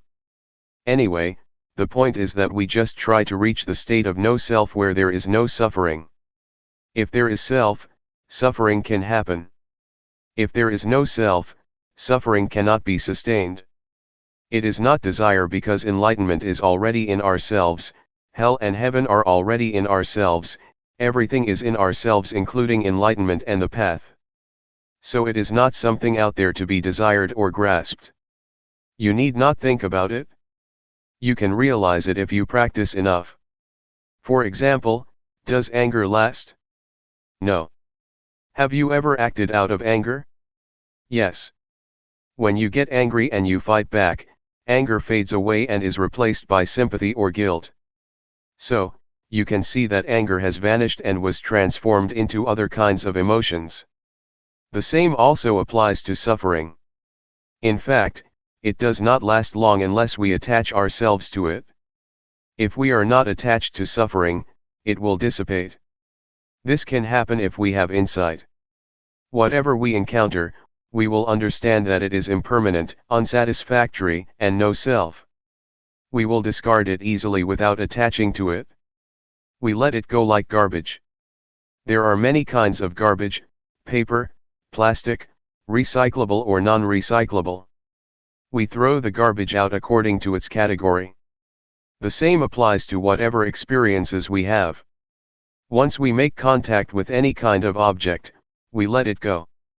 We discard it according to its nature: this is impermanent, this is suffering, or this is no self. All experiences can be perceived into three characteristics, and we just let them go according to their nature. If we live our lives this way, our lives become holy, pure, clean, and free from defilement. It is as if nothing can make us impure. This holy life will make everyone a monk. Everybody here can be a monk. It is a state of mind, a state of pure holy life. In the Buddha's time, there were many established lay people that could be called monks or a noble one, because they were free from suffering. All teachings of the Buddha are centered on these three: impermanent, unsatisfactory, and no self. In the first sermon of the Buddha, he asked the 5 ascetics who would become the first group of noble beings, "Is there anything permanent?" They replied, "No, everything is impermanent." Buddha asked, "What is impermanent is suffering, isn't it?" They replied, "Yes, what is impermanent is suffering, or the causes of suffering." So, whatever is subject to suffering is without self, isn't it? He asked. "Yes," they replied. So, once the 5 ascetics understood that everything is no self, they were enlightened. So, this is the key teaching of the Buddha, the 3 common characteristics. Very few people teach this doctrine. It was fortunate for me that Luangpor Teean taught me about this reality. Cyclic existence is in the present moment, it happens in this life, it is not the bardo or the next life. Our present life is governed by the cyclic existence. Take the smoker for instance. The cyclic existence is composed of 3 factors: defilement, action or conduct, and consequence or result. The smoker has a desire to smoke, and once they smoke there is addiction, and addiction leads to desire to smoke more, and it becomes a cycle: desire, smoke, addiction, desire, smoke, addiction. This is the cyclic existence. This cycle can be broken if the smoker rejects or abandons this habit. No smoke, no addiction, no desire. This finally leads to enlightenment. Once the cycle is broken, nibbana can be realized. Because there is no desire, no action arises. Once there is no action, no desire, and no addiction take place, everything becomes normal, becomes cool. Nibbana is the state of coolness. June 10, 1997. Seeing the mind. We are now following in the footsteps of the Buddha. What we are doing now is practicing what the Buddha instructed us in, that is training ourselves to be aware of body, feeling, thoughts, and mind objects. But we should learn how to do it properly, otherwise we may suffer because of the feelings, thoughts, or mind objects that arise. Our practice may be delayed or obstructed by a lot of things, such as thoughts. In fact, what we should do is just be aware of them, but sometimes we act upon them, and thus another kind of thoughts arises. It is a kind of dual or two layers of thoughts, we act upon creating more thoughts. It is not the primary thoughts that create suffering for us, but the secondary thoughts. This reaction or response to thoughts makes us unhappy and will delay our practice. So, please avoid reacting to thoughts, just be aware of them, and then let them go. In Thai, meditation practice is called Hapathibat. Hapatha means to return. What we are doing now is returning, bringing our minds back home. We tend to be driven by emotions, thoughts, feelings, and elemental conditions. They drive our minds away from home. So, we have to bring our minds back home. This means we have to resist, to go against the stream of habit, go against the stream of thoughts or emotions. Normally, we tend to follow our thoughts, but now we try to resist them, to go against habit, and return to awareness. Awareness is our home. We have to turn our minds back to awareness, to bring our minds back home. Awareness is the point of reference, it is like a pillar that we have to grasp firmly, in order to return and not be driven by any kind of mental conditions. Mindfulness meditation covers two kinds of meditation, namely, calmness meditation and insight meditation. The point is to be aware of the body and to be aware of the mind, to be aware of feelings, thoughts, and mind objects. It does not mean that you have to stop your thoughts, just see them, simply know them. When you think or when thoughts arise, just be aware of them, whenever thoughts arise, just be aware of them, no matter how often they arise. It does not matter if you have a lot of thoughts, but the point is that once one arises you are aware of it. If you have 100 thoughts, you should be aware of all 100 of them. It is not how rarely or how frequently you think, but how often you can be aware. This is what we call self-awareness, to be aware of our own thoughts. This is what Luangpor Teean emphasized. Do not be worried if you have a lot of thoughts. What you should do is be aware of whatever or whenever thoughts arise, that is all. That is the practice. If we want to attain calmness or peace, we may try to stop our thoughts or stop the thinking process, this will lead us to the calmness meditation. It will bring us only calmness and peace to our mind. This practice is like putting a stone on top of grass. The grass cannot grow. But once you move the stone, the grass will grow again. So, this kind of calmness meditation is beneficial only when you practice it. When you stop practicing it, your mind will be the same as before.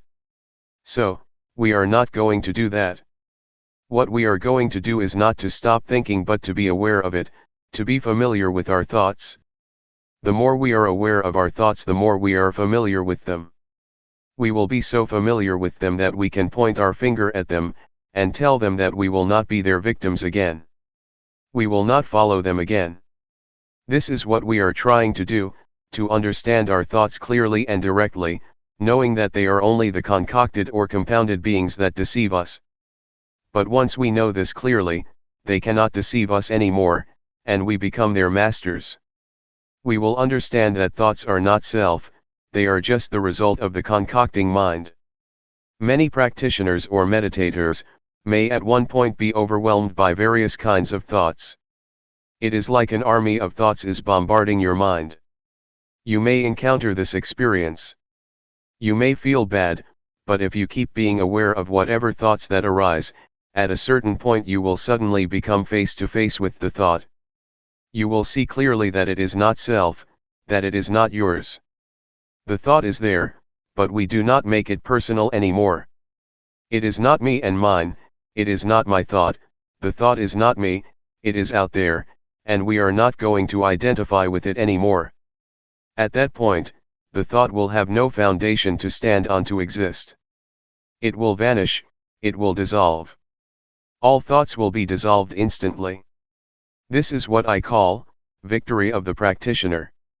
I experienced this kind of victory, and there is nothing else except this kind of victory. I cannot explain more than this, but to ask you not to be discouraged by being bombarded by a lot of thoughts. Keep firm, stay with the awareness, with the knowingness, and then you may be able to overcome it. If you follow my instruction and are aware of body, mind, feeling, and mind objects, all of you will go straight to the target, to the end. So, keep knowing these four aspects of reality. You will gradually understand the nature of these realities, and you will be able to realize that once you hear a sound, it is just a sound you hear. Once you see a form or an object, you just see it, no more than that. So, the body, feeling, mind, or mind objects will not be able to trap you. You will not be subjected to their influence anymore, and you will be able to see these four aspects, these four kinds of realities, the way they are. There is no more than that. Take feeling, for example. If you are not aware of it, once one arises, it will not be just a feeling. It will be more than that. You will judge this feeling. Is it good? Is it bad? A lot of convention, a lot of values will come into play because you are not aware of the feelings. This is good, this is bad, this is desirable, this is undesirable. So, many kinds of values and judgments come into play and there will be no end. The same is true of mind or thoughts. If you are not aware of them, you become judgmental and will go on and on, endlessly. So, just be aware of them and they will be finished, it will be ended. Feeling will be just feeling, emotions will be just emotions, and mind objects will just be mind objects, and no more than that if you are aware of them. So stay firm, stay only with awareness, and do not push yourself too hard. Just feel free and do not be worried. If you cannot do it, if you cannot be aware of it, that is okay. Do not feel bad for yourself, do not feel regret, oh, I made a mistake. No, just forget it, just go ahead with your practice. Eventually you will realize the truth through awareness. With awareness the truth will reveal itself. The truth of feeling, the truth of mind, the truth of mind objects, and the truth of body will reveal themselves without your memorizing from texts. These truths cannot be memorized, but it is in your capacity to realize them. From my personal interview, all of you have already experienced what is in yourselves. You did not experience something in your imagination. What you explained to me during the past few days is what you have experienced. It is inside yourselves, it is useful. Do not discard it. If you know how to see it properly, it may not be mindfulness that you wish for, but it is still useful for you to use it, for you to understand it. So, just try to learn from it, and it will give you insight or wisdom. What we have experienced so far is not beyond the realm of body and mind. This is the physical body, and feelings, thoughts, and mind objects are in the realm of the mind. So you did not experience something out there. It is already in your body and mind. Try to make use of it skillfully. Luangpor Teean told me that the training of the mind is to see the mind, to look into it, not to seek for calmness of mind. Just see it, just be aware of it, and you will have proper mental training. Since your experience is not beyond body and mind, you do not experience something out there. You experience what is already in yourselves. So, just feel free, feel relaxed and know that you have done nothing wrong. But if you see the image of hell or heaven out there, if you smell odor out there, if you see a vision of angels or a deity out there, you are traversing the wrong path. Please come back. Just try to see, be aware of what is already in your body and mind. That is all. Do not look beyond that. What you have already done may be called meditation, observing the precepts, or earning merit. The meditation you practiced has already covered what I just mentioned. When you practice meditation here, your mind becomes normal, that is sila, or morality. It means normal, normal in conduct, normal in deeds. If you feel calm and peaceful, that is wholesomeness, or husala. If you know how to be free from your thoughts, that is wisdom. Even if you suffer because of them, as long as you learn from them, you have gained wisdom. It is knowledge. It is not necessarily negative. When you practice, you do not do anything harmful to yourself nor to anybody, which means you have already kept the precepts, observed morality. So, morality, concentration, wisdom, wholesomeness or merit, have already been developed from your practice. Please learn how to transform undesirable thoughts, and whatever suffering you may experience. Do not let thoughts make you suffer.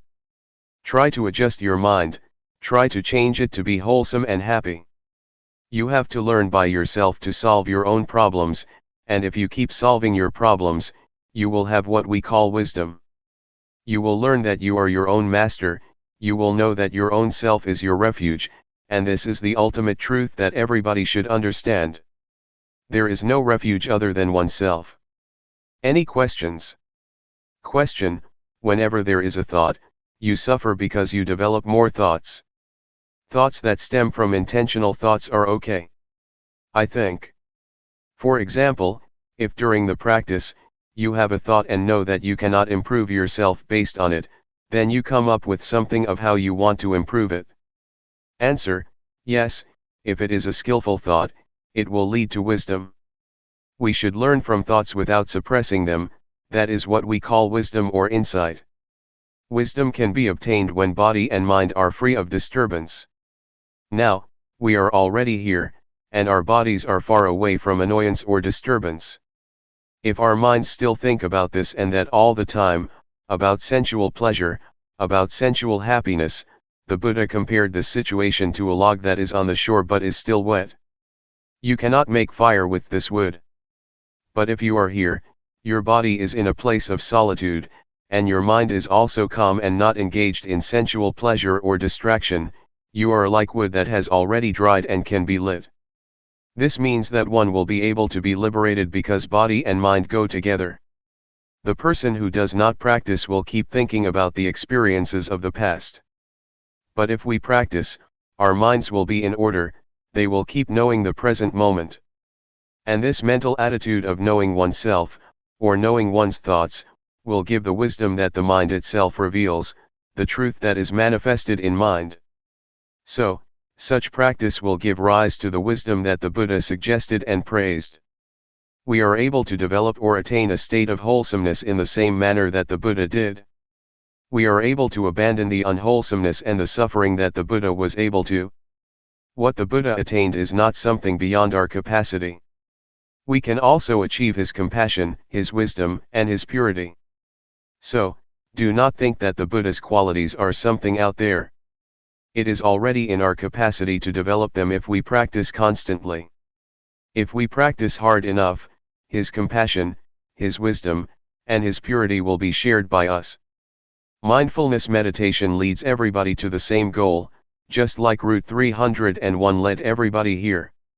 Anybody who practices mindfulness meditation will realize the same thing, the same wisdom. It does not mean that the Buddha knows one way, and the noble beings know something different.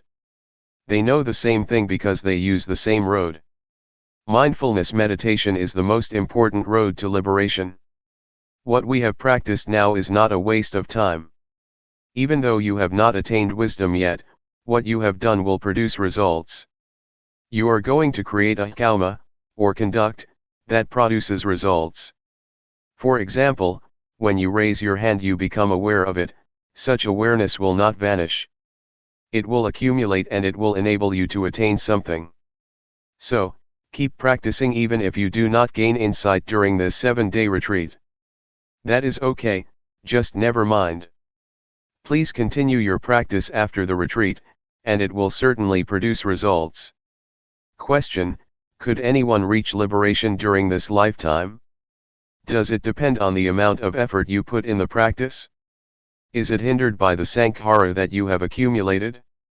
Answer: yes. It is possible for a person to achieve liberation, if one practices the Dhamma or the teaching that the Buddha suggested.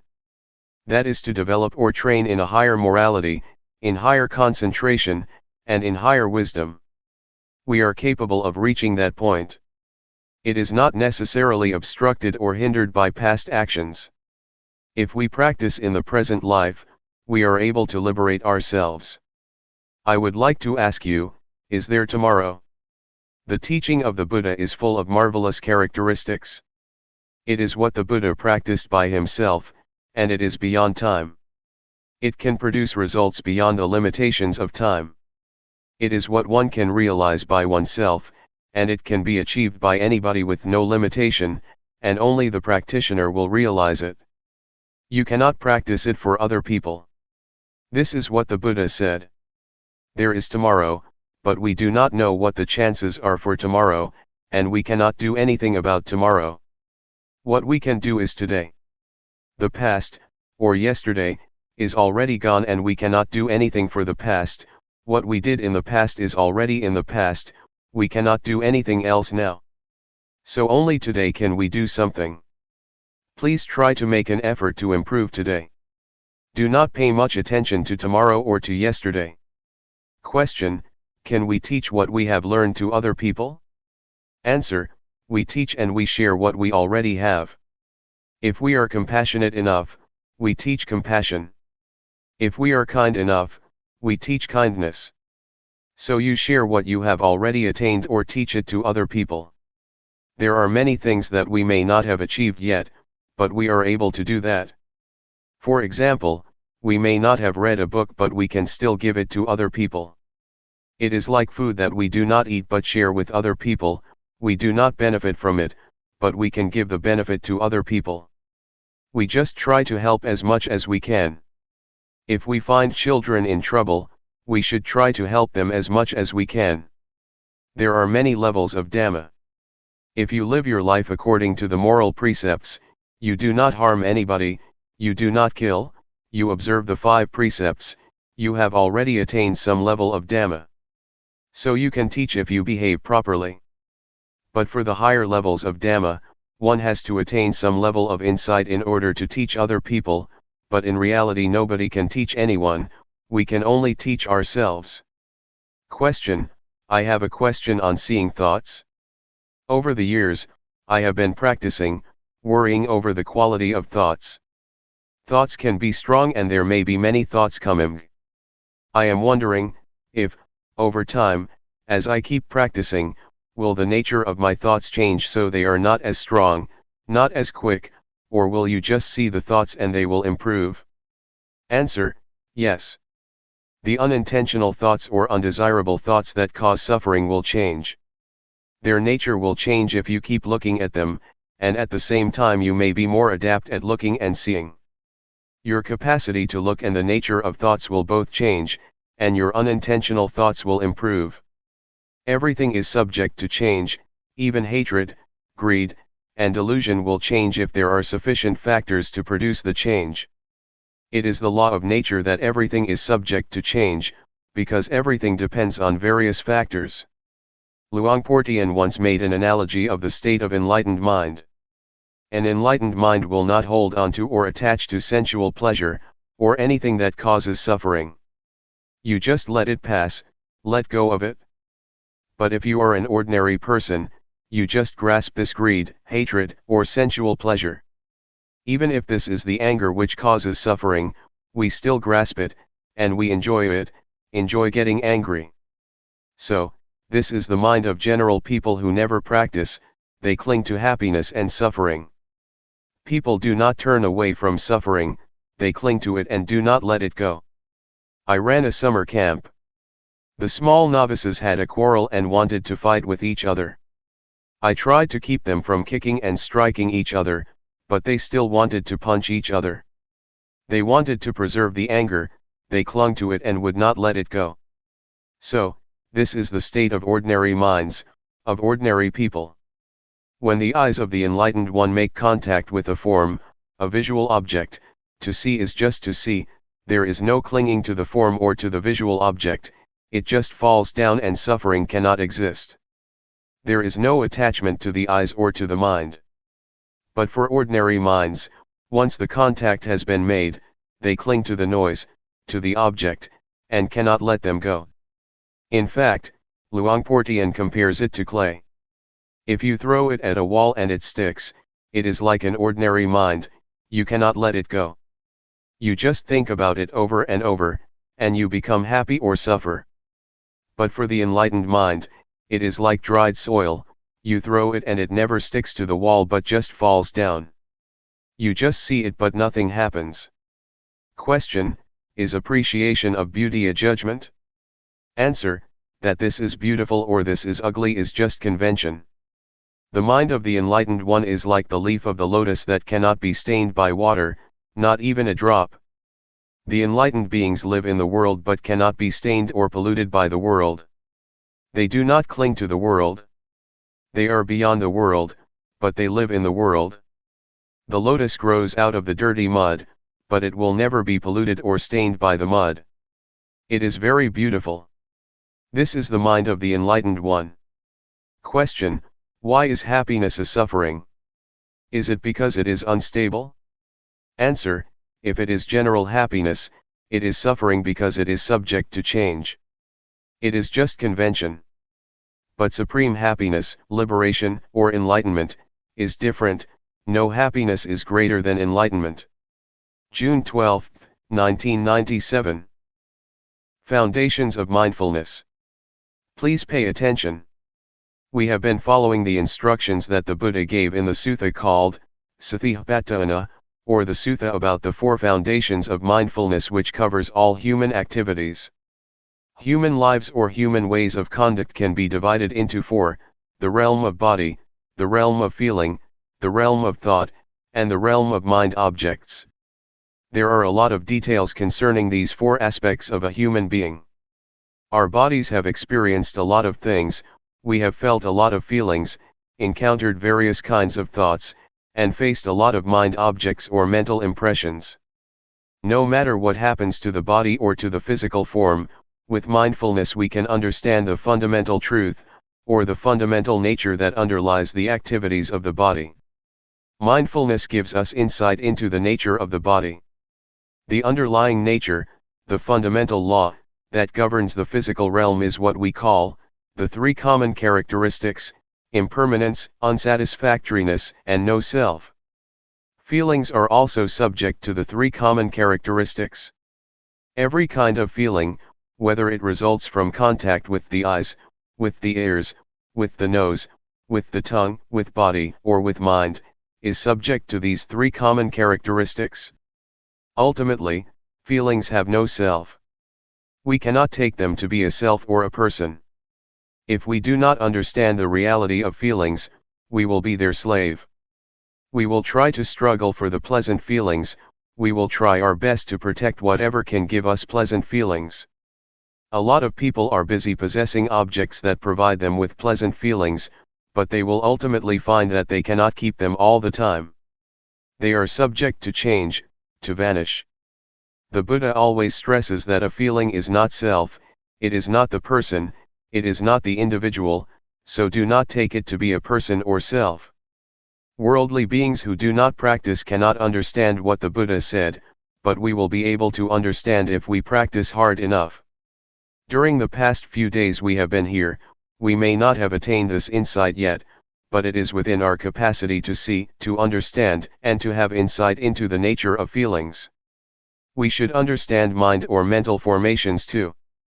Thoughts, or mental impressions, are very important because if we are not aware of our thoughts they will give rise to anger, hatred, and delusion. They will give rise to pleasure, pain, sorrow, happiness, and a lot of conventions. Law, rules, regulations, and all sorts of things will come into play and your thoughts will proliferate without end. Thus we should learn to understand the thinking process. Can we see thoughts?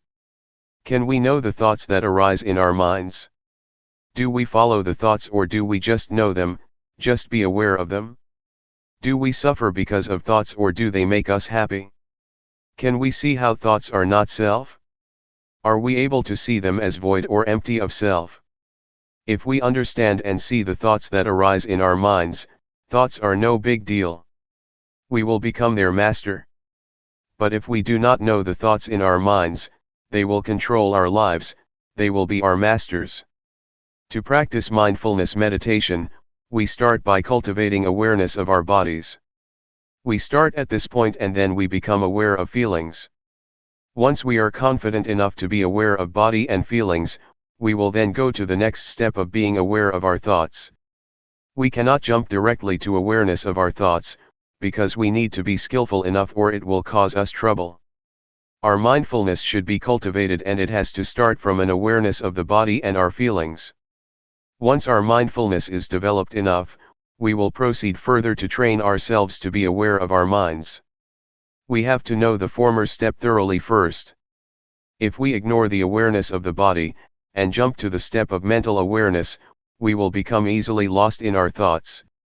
To handle our thoughts and mental impressions, we need to know their weak points. It is as thought we are going to handle a snake. Snakes are harmful, but the skillful person who knows their weak point can capture them without getting hurt.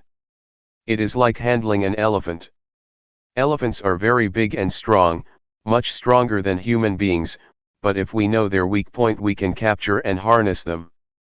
Whatever strength it has, however powerful it is, it does not matter because we know how to handle it. The same goes for our relationship with our minds and our thoughts. We have to know the weak point of our thoughts, then we will understand and will be able to handle them. We should know what their source is and how they are conditioned. With this knowledge, thoughts will not be harmful anymore. Keep knowing your body and mind. Stay only with the knowing, and do not do other than this. Stay firmly with knowing, and knowingness will bring about a change to your mind. We need not do anything to the mind or even the thoughts, but just pay attention to our awareness, the knowingness. Luangpor Teean compared unintentional thoughts to a rat and mindfulness to a cat. For ordinary people, the rat is very big while mindfulness is very small, the cat is very small. If you want the cat to get rid of the rat, you have to feed the cat properly, so that it will grow bigger and bigger until it can catch the rat. So what is the food for the cat, or mindfulness? We have to feed mindfulness with endurance, with diligence, and with constant effort to cultivate our mindfulness. They will develop our mindfulness, and mindfulness will do its duty on its own, handling, replacing, or removing the thoughts from our minds. We do not need to do anything with the thoughts. Just allow your mindfulness to grow and mindfulness will do its job. So, try to be firm on this principle. Does it sound difficult? Now let's talk about the fourth category, mind objects. There are two kinds of mind objects. One belongs to the realm of wholesomeness, and the other, unwholesomeness. Wholesomeness will enable us to be skillful, to be wise, and to be intelligent. It keeps our minds normal, stable, and unmoved by pleasure or pain. The unwholesomeness mind object, the second kind of mind object, always brings trouble to us. It creates a lot of suffering, and it turns one's mind to hell, to be animal-like, or to be a ghost. So, this is what we should be aware of. If we understand these four aspects of reality, body, feeling, thoughts, and mind objects, we have already covered all aspects of a human being, and our study is completed. So try to be familiar with these four realms of our lives, and learn to cultivate awareness of body and mind, of thought and of mind objects. Once we finish such study, our minds will become the noble life, the life that is harmful neither to ourselves nor to other people. It is called noble. Noble means harmless. Do not become stuck in doubt, in uncertainty. I can assure you that all kinds of sufferings, defilement, and unwholesomeness are born out of our ignorance of the nature of body and mind, and strengthened by it. Once we have attained insight into body, feeling, mind, and mind objects, these four aspects, our lives should be liberated. What I have learned, and have not learned much, I learned about these four aspects of life or reality. And, Luangpor Teean did not teach much, he only taught these. Once I understand these, I no longer need the master. I no longer search for or seek any master. My study has been finished, my search finished, and now I do not need master anymore. Now I have no fear at all. I have confidence in myself because I do not teach for fame, for wealth, for material gain, or for any reward. I just want to help people to understand themselves, and to realize the truth. What I have said are just words, but it is not what I have memorized from any texts. I have not much learning, but what I share with you is from my direct experience, from my own realizations. That is why I am confident speaking and sharing with you. That is all. Please regard all of us as brothers and sisters. The Buddha is the father, Dhamma is the mother, and Sangha is the brothers and sisters. Question: how does one know it is time for him to tackle with thoughts? Answer: you are ready to see the thoughts once you can know a thought, when a thought arises and you are aware of it, and you are not dragged by thoughts. If you are still being dragged by thoughts, leave them behind and just pay attention to body and feeling. It is like learning a language. In the beginning, we have to learn from a teacher, and the teacher has to start from A, B, C, D. A, B, C, D, or the language, is still something out there, but once we internalize it, we become one with the language, and we are skillful enough to use the language. The same is true of the practice. We need to practice until we become confident enough that it becomes our habit. When a thought arises, you are immediately aware of it, and can handle it properly. The more we are confident, the more we are able to handle or to control our minds. Finally, awareness will lead us out of suffering. If we still become lost in our thoughts and are still moved by them, still get happy or suffer because of them, it is not time yet. Anyway, for beginners, the first step of practice is not to keep knowing the thoughts. Please be aware of the body first. Once you are competent enough, it is okay to go ahead to the next step of mental awareness. Question: how do you get rid of drowsiness during the practice? Answer: it is natural to get drowsy. Everybody has to face this problem and overcome it. Otherwise, it will become an obstacle to the progress of meditation. Drowsiness is caused by the laziness of your mind. We should activate it. Try to give our mind a job to do. Pay attention to external things, so that it becomes activated again, or change your posture, or feel the vibration of your body. When I started the practice, I kept a bucket of water near me. When I felt drowsy, I used the water to wake me up. When it didn't work, I just put my head into the bucket to wake myself up. Do not close your eyes. Do not yawn, close your mouth and resist yawning. Make your movements stronger, smile, refresh yourself, and feel confident and courageous. Defeat it and subdue it. There are 5 hindrances that obstruct us from making progress in our spiritual activities. The first one is drowsiness, the second is restlessness or agitation, the third is doubt, the fourth is sensual desire, and the last is ill will or hatred. Drowsiness is like indolence, restlessness is like mischief, naughty, or stubborn, doubt has a nature of no self-determination or no resolution. These are the 3 dominant qualities of the mind during our progress. What the Buddha said is already in ourselves, he taught our reality. Question: on the conventional level, we have a saying, follow your heart, not your mind. Answer: it is the wholesomeness in our mind and in our hearts that tell us what we should do. We should transform anger to compassion, suffering to happiness, and agitation to peacefulness. It is wisdom that tells us what to do. If we know this is good or this is bad, if we know this is harmful or this is not, we do what is good and unharmful. I do not know whether you call it heart or mind. Just follow it. Question: just follow it and act on it? So it will not create any cause and effect?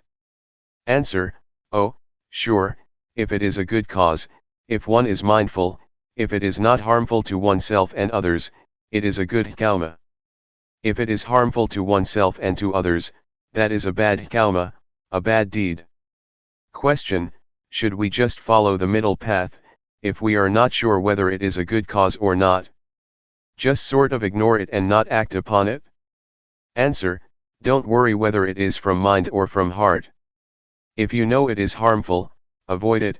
If it is good, act on it. We do not know, and we do not have such an expression in Thai, at least not one that is popular among the Buddhist monks. We often follow the heart and create a lot of problems. It is a different cultural orientation. Question: how does mindfulness work? Answer: you will realize it after you see it very often. You will realize, oh, it is like this. It is a matter of how frequently you see it. Avoid thinking, analyzing, or reasoning. Watch your body until your mindfulness is developed enough, and your mindfulness will be like a fire alarm, a smoke detector. The smoke detector never watches or keeps looking for smoke, but once it detects even a small amount of smoke, the alarm goes off. Mindfulness is like that. You will be aware of even a small portion of thought that arises automatically, without intention. So allow mindfulness to work on its own, do not order it or command it. Mindfulness works like that. Question: can you comment on psychic power, miracle, or New Age? Answer: if it happens and you become attached to it, there is the problem, but if you just see it and let it go, or if you are just aware of it, that is good. But normally people are attached to it. They want something special, but psychic power is not the real miracle. The real miracle, according to the Buddha, is the ability to be aware. When you sit and know that you are sitting, that is the supreme miracle according to the Buddha. Psychic power is the result of concentration, not awareness. If you have strong concentration, then your mind becomes powerful. Monks or people who practice mindfulness meditation seldom attain this power, but it is a shortcut to enlightenment, because you are unlikely to be distracted by psychic power, so you go ahead. Otherwise, you see flowers, you see shopping centers, you make visits, and then progress is delayed, but the delay is enjoyable. As for New Age, do not pay attention to things out there. They are just technology. If you enjoy technology, such as computers, it may seem like progress to you and you may enjoy spending whole day with the computer. You are better in terms of power over technology, but you are not any wiser than other people. Technomania, the same mentality for those who are interested in psychic power in Buddhism, leads to suffering. June 13, 1997. Lifetime practice. We have already studied the sacred Buddhist texts, especially the text on the four foundations of mindfulness. We practice through our experience, which is in reality the sacred text that is already in ourselves. With our practice, we have investigated into the text which is the experience in ourselves. We have investigated or trained ourselves to be aware of body, feeling, mind, or thoughts, and mind objects, the key points in this sacred Buddhist text. How can we see them? We see these four phenomena through mindfulness. With mindfulness, we are able to understand the reality of these four aspects. We have to cultivate mindfulness or awareness in order to see these four aspects of reality, otherwise, we cannot have understanding. We cannot know body, feeling, thoughts, and mind objects with intellect, nor through reasoning or analytical mind. The only way is to realize, to experience ourselves, then the realization will arise. We have explored the realms of the body, feelings, mind, and mind objects. In fact, there are many details in the realms of body, feeling, thoughts, and mind objects. The more we practice, the more we experience the reality of these four realms, the more we are familiar with the sacred Buddhist text. Keep trying. Keep practicing, so that you will be familiar with awareness, and gain an understanding of the nature of body and mind, of the condition of body, and of the activities of body and mind. You will achieve insight into body and mind, and will have a thorough understanding of body and mind. If you reach that point, you will have already finished the study of this text, this sutra, and you will be able to handle feelings properly. Feelings are everywhere, but I would like you to be stable like stones. Stones are here, stones are there, stones are everywhere, in Thailand, and in America. Stones are the symbol of stability, of constancy, of normality. So, if you handle feelings properly, and know not to be moved by whatever feeling it may be, or whatever feeling you may experience, your mind will be normal and constant, not getting high or low because of feelings, pleasant or unpleasant. If we do not know the nature of feelings clearly, we are going to be their servants. We will run after feelings, struggles for pleasant feelings and run away from unpleasant ones. Feelings, especially pleasant feelings, can lead to war. They bring a lot of consequences. Our lives will be dependent on pursuing pleasant feelings. That is why suffering arises. So, please understand feelings properly. Everyone has body and mind, and we have to stay with body and mind. We also all share the same feelings and mental impressions. They are present in all of us. If we understand body, mind, feelings, mental impressions, and mind objects, we will understand each other. We will realize that everybody is one, the same. So this sacred text can be applied universally. The Buddha has already laid out the formula to understand human beings, to understand ourselves. So, please try to learn the sutra, this text, through our practice in cultivating awareness and mindfulness. If we know this reality thoroughly, completely, our search for the meaning of life is complete. We have already graduated, there will be no need to study anymore. We get high or low, depressed or happy, feel pleasure or pain. We are up and down because of feelings or emotions, because we take them to be substantial, to be a person. We make them personal because we do not understand the real nature of these mental impressions.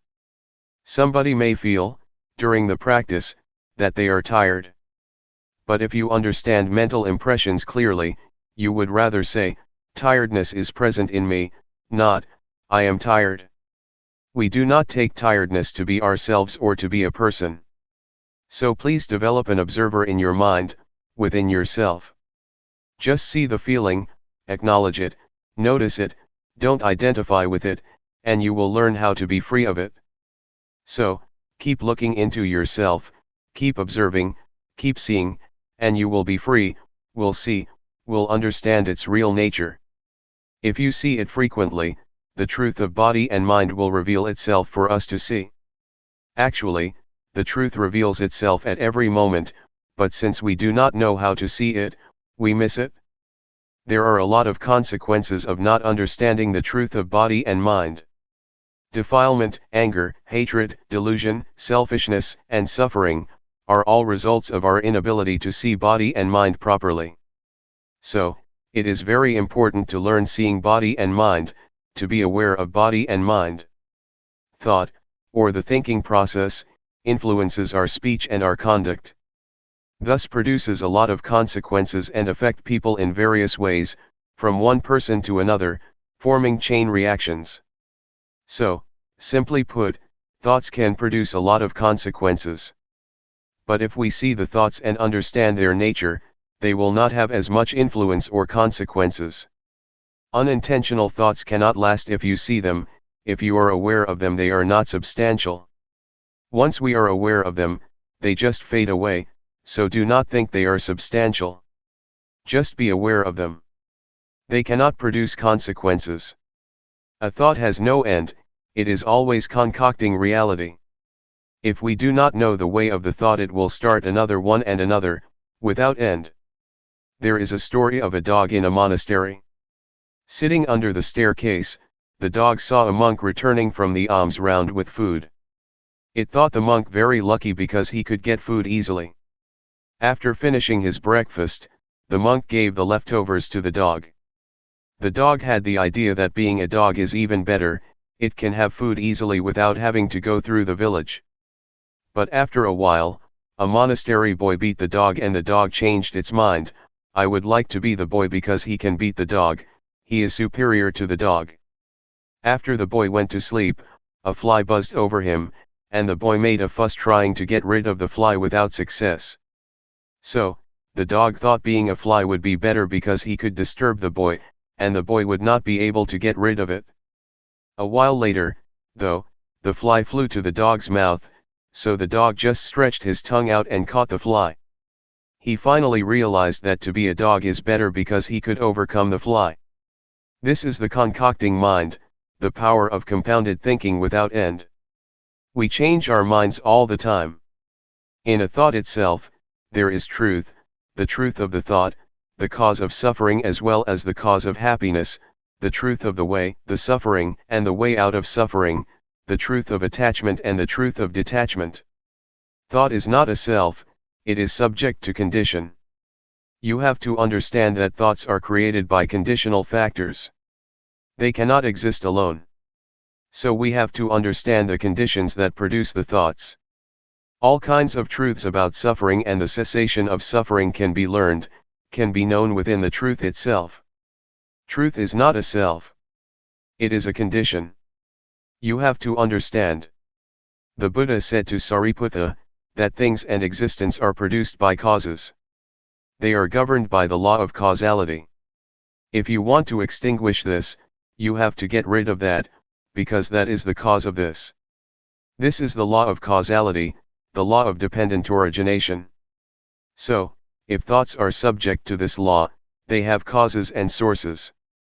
If we want to get rid of an undesirable thought, we need not suppress it or eliminate it, but we should trace it back to where it came from, and then deal with it. Buddha achieved victory because he knew how to deal with the cause of suffering. So, to understand the underlying cause of thoughts, we need to develop awareness. Our awareness should be totally developed, full awareness.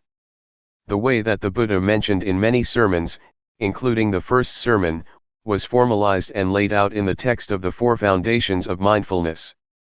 The way that he mentioned is important. If you follow that way, you will learn how to realize the truth properly.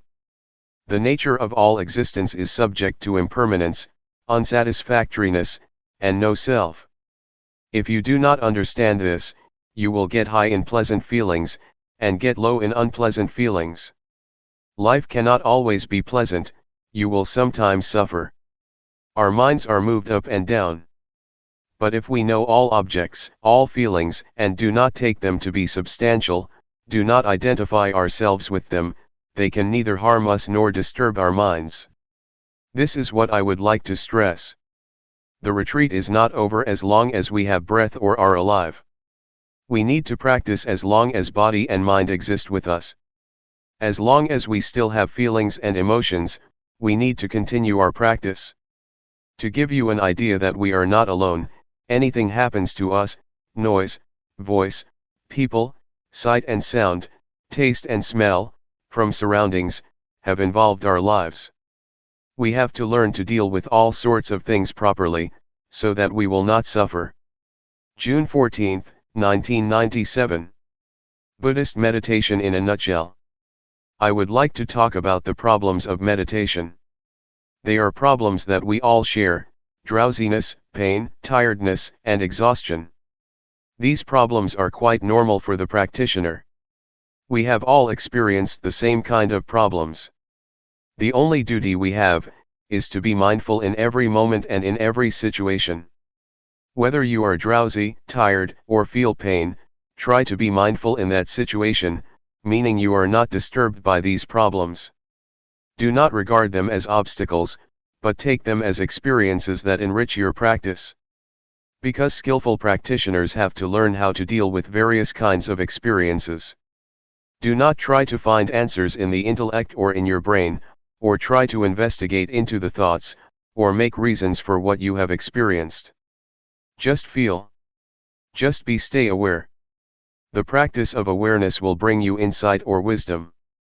It is the wisdom that is not the result of intellect or rationalization, but of repeated practice. This kind of wisdom enables you to understand the nature of reality. And the practitioner who concentrates on this kind of practice, will obtain wisdom in return. This is what we call wisdom resulting from practice, not from intellect or from memorization. There are 4 kinds of objects that you should be aware of. The first is the body. The second is the feeling or sensation: coldness, heat, happiness, suffering. These are all in the realm of sensation. The third is thoughts, and the 4th kind of object is what we call mind objects. Mind objects mean the states of the mind or mental qualities. They include 5 hindrances: sensual desire, ill will, sloth, anxiety and doubt, and 7 factors of enlightenment: mindfulness, truth investigation, effort, zest, calmness, concentration and equanimity. Be it a wholesome or unwholesome object, just be aware of it. So train yourself to be aware of these four objects over and over. If you are not mindful, the body will bring you suffering and a lot of problems, feelings will create a lot of problems for you, as will thoughts and mind objects. So, it is crucial for us to be mindful with respect to body, feelings, mind, and the mind object. And this will give you insight. The more you are aware, the closer you are to insight. That is why we call this practice insight meditation, the meditation that brings you insight. The first level of the enlightened one is called Sotapanna. It means one who has entered the stream of enlightenment. The first level of the enlightened one is one who is free from or lets go of the first three fetters. The first one is a false view of person or false view of self. It means the view that this body belongs to me. This body is me, this body is myself. You take this body as me or mine, or take me as being in the body, or take body as being in myself. You take this body as substantial.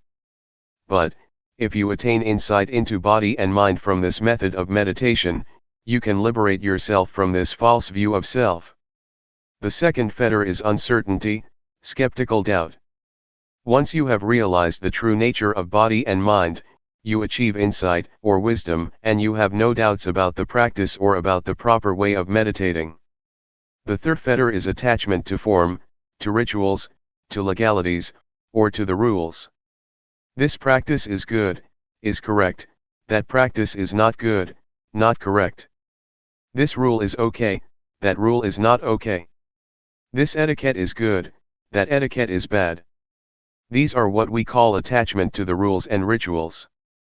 If we see the true nature of all things clearly and achieve insight of the true nature of all things, we will be able to go beyond this concept of right or wrong. The objective of insight meditation is not to gain psychic power of telepathy, to penetrate anyone's mind, to fly in the air, or to go underground. Those are not the objects of meditation. The objective of Buddhist meditation is to have total awareness of body, of feelings, of mind, and of mind objects. Such awareness will give rise to insight. The first step of insight is the insight into body and mind. With this insight you know without doubt what body is, what mind is, what the nature of body is, what the nature of mind is, what the disease of body is, what the disease of mind is, what causes suffering to the body, what causes suffering to the mind. This is the insight into body and mind. And once you achieve this insight, your practice will go on to the next step of the practice, learning to be aware of thoughts. In the beginning, as I suggested a few days ago, you should just be aware of your body. Do not mind your thoughts. Just leave whatever thoughts arise behind. But once you get insight into body and mind, you have to practice the second stage of being aware of your thoughts. Yet, to be aware of your thoughts does not mean that you have to investigate them. Just see them, register them, and then turn your attention to the practice of body movement. Do not bargain or negotiate with your thoughts, not try to find the motive or reason behind them, do not ask yourself why you have such thoughts, why your thoughts are unwholesome. Not at all. Just be aware of them and come back to the practice. From this second step of practice, another kind of insight will take place. With this insight, you can go straight. The truth will reveal itself and you will see things clearly without using analytical thinking. You just see it and understand it. So, it is as if you go straight without interruption. Once you achieve a certain kind of insight, you will be able to look back and see what you have already passed. I would compare it with my walk here from the pond. I just go straight from the pond to this hall, and when I turn back I can clearly see everything that I have passed. This is the state of the mind that gets you insight. Is it difficult to understand? This practice, which develops mindfulness, is the practice that includes all kinds of training. In Buddhism we have three kinds of training, we call it threefold training: training in higher morality, training in higher concentration, training in higher wisdom. With this practice you will go through the threefold training, because with mindfulness you observe morality, mindfulness also gives rise to concentration, and later wisdom arises from the practice. Once you achieve the insight that I mentioned, you will have no doubts about evil or goodness, and you will have no doubt about religion, what Buddhism is. You will have no doubts because it is clear to you, and there is no need to ask yourself what you have achieved. It is as if you take breakfast or lunch. Once you are full, you know you are full. You do not need more food.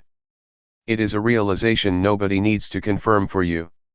You can confirm it for yourself.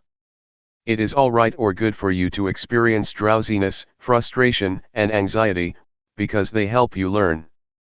They come for you to see them, and the more you see them the more you will understand, just as the more often I see you the more I know you. I cannot mistake anybody for you. Once these mental qualities appear to you, do not be lost in them.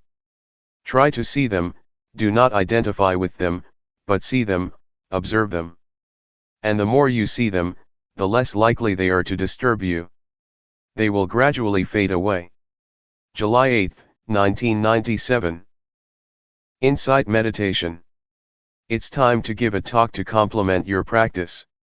We are practicing meditation to develop mindfulness, according to the system that the Buddha developed. This system of practice was not invented by Luangpor Teean or by anybody else, but was developed thousands of years ago by the Buddha. It is called insight meditation or Vipassana meditation. It is different from the calmness meditation, that was developed even before the time of the Buddha. The primary aim is to develop insight through mindfulness. The mindfulness that we experience or have already developed, is the same mindfulness that the Buddha experienced. And the body that we are going to be aware of, is not different from the one that the Buddha used as an object of meditation. The feelings or the sensations that we need to be aware of are also the same that the Buddha meditated on. And all the hindrances that we encounter, be it anxiety, uncertainty, indolence, anger or sensual desire, are also the same that the Buddha faced and overcame.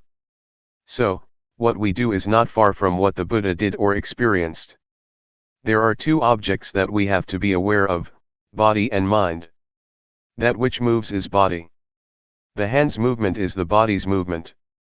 That which receives sense impressions or that which think is the mind. The primary objective is to enable us to be aware of the body in the beginning. This practice enables us to be aware of every moment, every movement we make, either in our daily lives or in the formal practice as we are doing now. Sometimes we take this body as mine. We take our thoughts to be my thoughts, to be myself, or to belong to myself. These are misperceptions, or false views. We should take the body as body, mind as the mind, and nothing beyond that. The body follows the laws of nature. It has its own nature. The body is also subject to change. It has feelings. Do not take feelings or physical sensations as self or as substantial. They are just the condition of the body, just the feeling of the body. The same applies to the mind. There are many kinds of mental states: anger, drowsiness, anxiety, happiness, suffering, etc. These are not the real nature of the mind. They are just the activities of the mind or the conditions of the mind. The nature of the mind itself is peaceful and radiant. Again, do not take the negative emotions as the nature of mind. They are just the conditions of the mind. Please differentiate between these two aspects, nature and conditions or activities. If you have this understanding, the understanding of the nature and conditions of body and mind, you have already achieved insight into the reality of body and mind. When we develop mindfulness, it enables us to see and to be aware of body as body, feeling as feeling, mind as mind, and do not take them to be selves, to be ourselves, to be me, or to be mine. When anger, anxiety, or suffering arises, please see them as they really are. Recognize that suffering is present in me, but I am not suffering. Anger is present in me, but I am not angry. Drowsiness arises in me, but I am not drowsy. Try to see or to be aware like this. Do not take any emotion as yourself or belonging to you. Just take it or see it as it is. That is the proper attitude to have.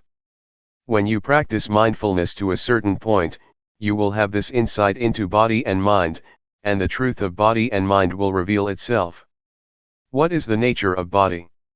What is the nature of mind? What is the suffering of body? What is the suffering of mind? What is the cause of physical suffering?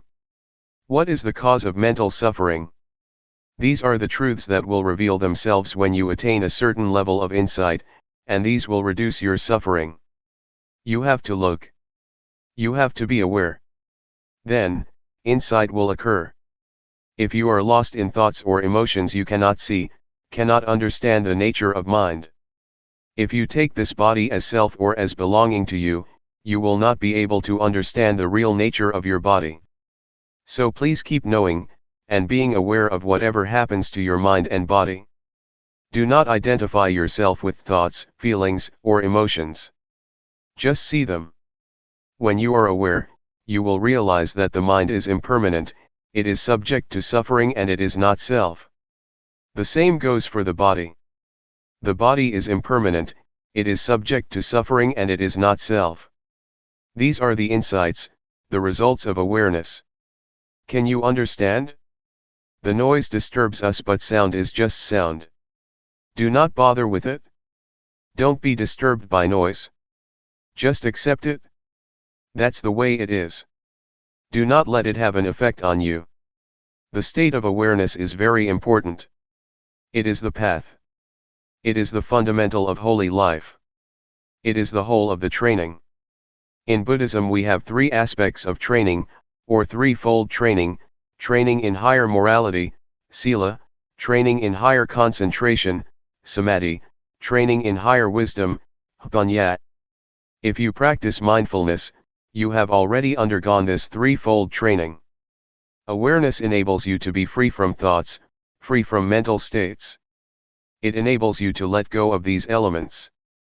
And if you achieve the full awareness, you will be free from birth, aging, sickness, and death. You will no longer be disturbed by them. Mindfulness is the instrument to get rid of attachment, to let go of attachment, attachment to body or form, attachment to feelings, attachment to perceptions, attachment to mental volition, or attachment to consciousness. These 5 kinds of attachment, or attachment of 5 aggregates, will be dissolved by the power of awareness. The Buddha once said that attachment to the 5 aggregates, form, feeling, perception, mental volition, and consciousness, is suffering. It is the cause of suffering. So if you are able to let go of the attachment to the 5 aggregates, suffering cannot exist. That's why the Buddha calls it the supreme victory, the victory of letting go of these attachments. For this to be possible, you need to have full awareness, total mindfulness, which will enable you to see the way things really are, and to understand the nature and the conditions of things. The nature of things is impermanent, unsatisfactory, and no self. The conditions of things are subject to change. Pleasant, unpleasant, agreeable, disagreeable, content or discontent, these are the conditions of things that keep changing. They are not reality. What I told you is the truth, the Dhamma, it is not a fiction or an invention. And this state of insight is not beyond your reach. It is in your capacity to attain the truth, to realize the truth. Keep practicing. Develop awareness as much as possible. Do not waste your time on thoughts or on the thinking process. Just practice. Do not dwell on your thoughts. That's all for today. July 9, 1997. A handful of Buddhism. We are learning to practice meditation. The purpose of meditation is to develop awareness and mindfulness. The more we exercise awareness, the more we develop it. It will become present in our bodies, and our minds will become familiar with our bodies because of mindfulness. Try to make your mind familiar with your body, so that it will be with your body. People are differentiated by their actions, karma. Karma is the determining factor that differentiates all of us. If we practice mindfulness, it is the action that can determine our lives and have an effect on us. Keep practicing mindfulness. If we practice enough and properly, it already includes the training in higher morality, the training in higher concentration, and the training in higher wisdom, or what we call, the threefold training. There are many things that keep us from being aware, and keep us from knowing. There are sensations, or feelings. If we are caught up in feelings, our mind is turned from ourselves or from the body, and we do not experience awareness. Unintentional thoughts also keep us from being aware. Be they good thoughts or bad thoughts, if we are distracted by them, awareness disappears and we cannot create the desirable karma of practicing awareness. So try to turn your mind away from those feelings and thoughts. Do not become distracted or disturbed by them. If you become aware and keep knowing your body, you will realize later that the unintentional thoughts are like the garbage. They are undesirable and we are no longer tempted by them as before. We do not refuse or reject feelings or thoughts, but we are not to be caught up in any of them. Mindfulness enables us to be aware of these feelings and thoughts, and mindfulness enables us to bring the mind back to the body's movement. We keep knowing, keep being aware, and keep returning our attention to our bodies, rather than being lost in our feelings, emotions, or thoughts. These will give rise to insight. We will see clearly that the unintentional thoughts are garbage that cannot trick us anymore. Formerly we may have enjoyed thinking the thoughts, falling into them, getting caught up in them.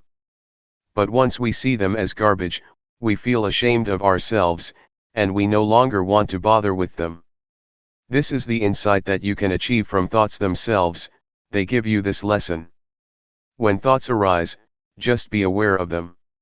And I myself, as I told you yesterday, have been caught up in thoughts for many years, never aware of how they determined my life. But one day I was suddenly aware, I suddenly understood. I suddenly bumped into a thought, saw it face to face, and finally overcame it. My thoughts could not tempt me or trick me anymore. This was the decisive victory.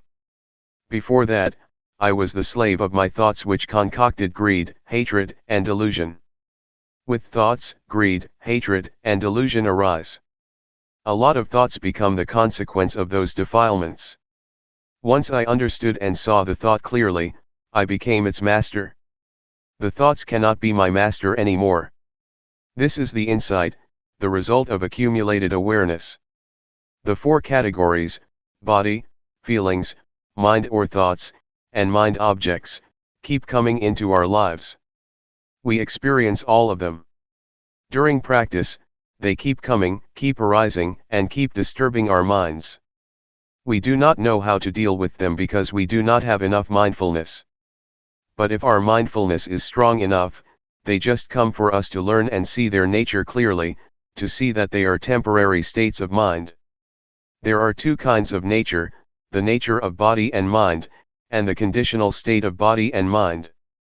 These are the two aspects of body and mind that we can realize, that we can understand. Later we can see where thoughts come from. Where are they? What is their source or origin? What is their stronghold? We can know it all. We will also be able to know the three characteristics, impermanence, unsatisfactoriness, and no self. We will know what they are, and we see everything in terms of them. This insight is possible because of the mindfulness that we keep developing. Everything that we experience can be put into two realms, body and mind. It is all related to these two realms, body and mind, and no more than that. When we are aware of the body and mind, we can see the two aspects that I mentioned earlier, the true nature of body and mind, and the conditional or the temporary state of body and mind. For example, feelings, whatever they are, heat or cold, pleasure or pain, happiness or suffering, these are not the true nature of body and mind. They are just the temporary states or conditions that keep changing. This reality or insight will reveal itself. These are the insights that keep coming to the mind. Be attentive to your practice. Do not bother with the practice of other people, looking to see how they practice, or how long they practice, or how well they practice. Don't worry about whether you yourself are practicing rightly or wrongly. Just keep knowing. Just maintain awareness. Just stay mindful. All your problems will be solved on their own. After you have progressed to a certain extent, you will find that many problems just disappear on their own, like drowsiness or scattered thoughts, etc. Mindfulness is the only fundamental of the practice. Just stay firm with mindfulness or awareness. There is no more than that. With mindfulness, the factors in codependent origination can come to their end. When you have contact with the world and have feelings, they will not produce defilement or any consequences. They just stop there if you have mindfulness. But if you do not have mindfulness, they will produce other factors. So just let the progress of codependent origination stop at the stage of feeling, and there will be nothing more. Once insight into body and mind arises, delusions appear, and the truth will reveal itself. After you have insight into body and mind, another insight will result, the understanding of conventional reality and the ultimate truth. With that, greed, hatred and delusion are reduced. You achieve insight into the three common characteristics of impermanence, unsatisfactoriness, and no self. Again, this will reduce greed, hatred, and delusion dramatically. These are the results of the practice. They are the insights that will occur on their own. That's why I always say that the practice of mindfulness is the perfect formula of meditation. It is perfect in every step, every stage of the practice. There is no more than that. All virtues, all teachings are included in the practice of mindfulness. Be it training in higher morality, training in higher concentration, training in higher wisdom, compassion, loving kindness, generosity, endurance, etc. These are all virtues that you have already practiced through mindfulness meditation. In fact, the key teachings or the key virtues, according to Buddhism, are just a few, just a handful. July 11, 1997. Letting go. What we are doing now is following our Master, the Supreme Master, the Buddha, who developed this meditation a long time ago. He used his body and mind as the text or scripture for studying the Dhamma through cultivating awareness of the body and mind. Apart from the body, we should also be aware of feelings, thoughts, and mind objects. Mind and body are like a sutra that covers a lot of subjects, a lot of knowledge that we should know. We are able to learn about heaven, hell, happiness, suffering, morality, concentration, and wisdom, from our body and mind through awareness cultivation. The causes of disturbances and problems in this world are in the realm of body and mind. On the other hand, the cause of peacefulness and happiness can also be found in the realm of body and mind. I need not explain more about this, but I would like to talk about the practice. The practice can be done by cultivating awareness of the body. Please try whatever techniques that can be used for awareness cultivation. Actually, what Luangpor Teean taught is very up to date, never obsolete, very modernized, and suitable for the modern age. This method is a universal one because everybody has body and mind. All of us have the same properties, regardless of nationality, language, race, gender, etc. We all have the same properties of body and mind. Just try to breathe in and breathe out with awareness. When you breathe in, be aware of that in-breath, when you breathe out, be aware of that out-breath. And we will become one. Breathe in and breathe out. Let's try breathing in and breathing out. If we have awareness, all of us will become one. Otherwise, we are different people, behaving differently in our own way. Awareness, mindfulness, or the breath, are all things we already have, so they are not difficult to practice. The awareness of breath and the awareness of the body's movement are the same. So how can we achieve awareness? Nothing can keep us from cultivating awareness. The only factor is ourselves. If we practice, awareness can be developed, it depends on us. We have already done many things, chantings, devotions, offerings, performing merits, studying scriptures, etc. Another thing that we should do is practice meditation. What Zhuangyan Monastery has done is to follow the path of the Buddha, encouraging people to practice meditation.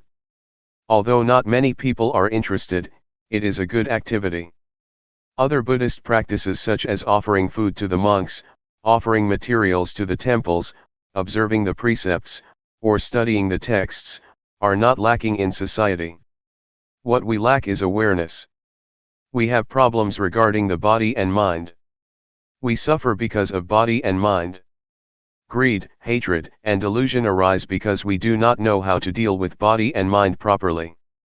For example, delusion occurs when the eyes or ears make contact with a sight or sound, and we are not aware. When you have awareness, forgetfulness and delusion just disappear. They are opposites. When awareness arises, the forgetfulness cannot stand. It just disappears. I would like to ask all of us, which, up till now in our lives, has been more powerful, awareness or forgetfulness? It is not difficult for awareness to arise if we start counting on ourselves. Buddhism starts from the individual, transforming the individual first. You need not change the environment or to ask the environment to change at the outset. So if you keep cultivating awareness, you will find the answers to your problems by yourself. The truth about body and mind will no longer exist. I would like to speak briefly for your benefit. We need to let go of everything regarding the mind. Regarding the body, we should learn how to reduce physical suffering and treat it properly. In other words, mental suffering can be reduced by letting go, but physical or bodily suffering has to be reduced by treatment. For instance, when it is hot you have to stay in the shelter and so on, because it is the physical suffering, but if it is mental suffering, you have to let it go. I would just like to encourage you to practice. This temple is a suitable place for teaching and practicing meditation. I like this place very much. We can practice or walk without mosquitoes. In my temple in Thailand, when I moved hand, I have to keep the mosquitoes away, but here it's very easy. So it is a suitable place that provides a good environment for practice. I do not know whether you benefit from this place or not, but I myself benefit a lot. My health is much better and I also have good ideas. 3 years ago, I had interesting ideas, and I put the talks into a small booklet about the Dhamma. Since my talk has to be translated, it can't be continual because I have to pause for the translation. So I only say about 50% of what I would like to. If I were to speak in my dialect I could continue my talk more easily, but that's okay, do not take it seriously. It's better to have a question and answer session. I have to go tomorrow, so this is your last chance.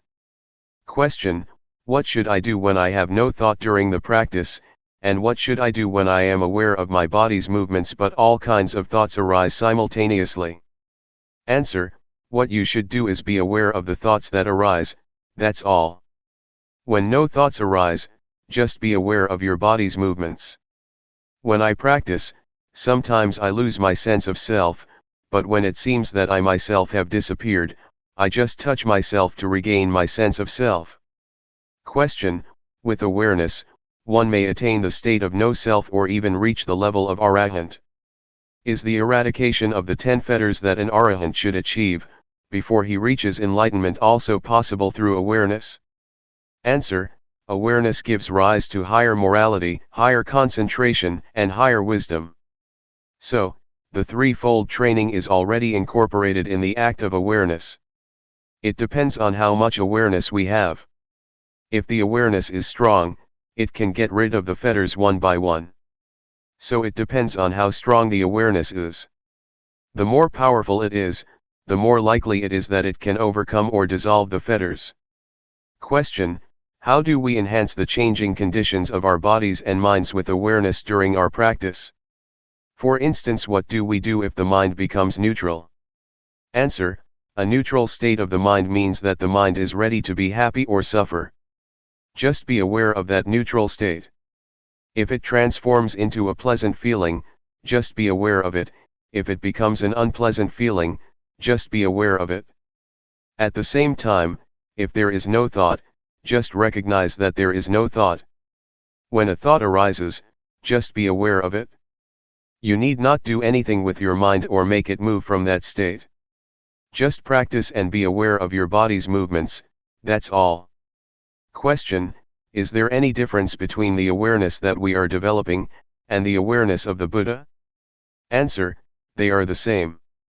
If you develop awareness to a certain point, your mind will be at the level of sustained observance, constant awareness. It is a sustained awareness, keep seeing and keep knowing all the time. This state of sustained awareness will include morality, concentration, and wisdom, and it will also enable you to see the cause of suffering. This state of awareness will lead to the cessation of suffering. So, this is the state of Buddhahood. The awareness of the Buddha is the awareness that enabled him to see the Four Noble Truths: suffering, the cause of suffering, the cessation of suffering, and the path to the cessation of suffering. If you achieve the state of sustained awareness, the practice is over, you have already reached the end of the practice. I would like to encourage you to practice and train yourself to deal with mind and body properly. For example, when anger arises in your mind, just know it. Just be aware of it. Do not become lost in it or identify with it. The same applies to sufferings and even happiness. Just see it, be aware of it, do not get caught up in it. This will enable you to transcend the world. You will still live in the world and interact with people, but you will be above the influence of the world. Question: is it alright to use wisdom to penetrate greed that comes on very strong and repeatedly, instead of just being aware of it as Luangpor suggested? Answer: it is alright for you to penetrate it like that. In fact, awareness itself can be transformed into an act of penetration. If you penetrate, you can see how impermanent, unsatisfactory, and selfless greed is. Yes, it is alright. Greed is the desire to have more. If you work and get $7 an hour, you want more, $10 or $15. That is greed. But if you work and get money in return, say $7, and just concentrate on the work you do, that is not greed. Greed is a desire that arises in the mind, not the act of working to earn your living. July 12, 1997. An outline of the insight. I am just repeating an old story, because this is the old path that the Buddha walked a long time ago. It is the single path, the supreme path, that we should walk for our well-being. That which finds the path is mindfulness. Mindfulness will tell you the right path. It is the mental eye that sheds light for you while you are traveling on the path, and it will tell you whether you are walking on the right path. In fact, mindfulness is not out of the realm of body and mind. The more we are aware, the more we are able to understand the body and mind. After we are aware of the body and mind over and over, we will have insight into them. Previously, you took body and mind as yourself, as belonging to you, but once you have insight into body and mind, you see them as they really are. We use mindfulness or awareness as the eyes for us, to look into the body and mind, and the truth will manifest itself. This will enable us to understand the nature of body and mind, to see and understand why the body and mind do good or bad, to understand the sickness or the suffering of body and mind, and to see the conditions or the factors that give rise to these sufferings. It also enables us to understand the activities, the temporary state or conditions, of body and mind.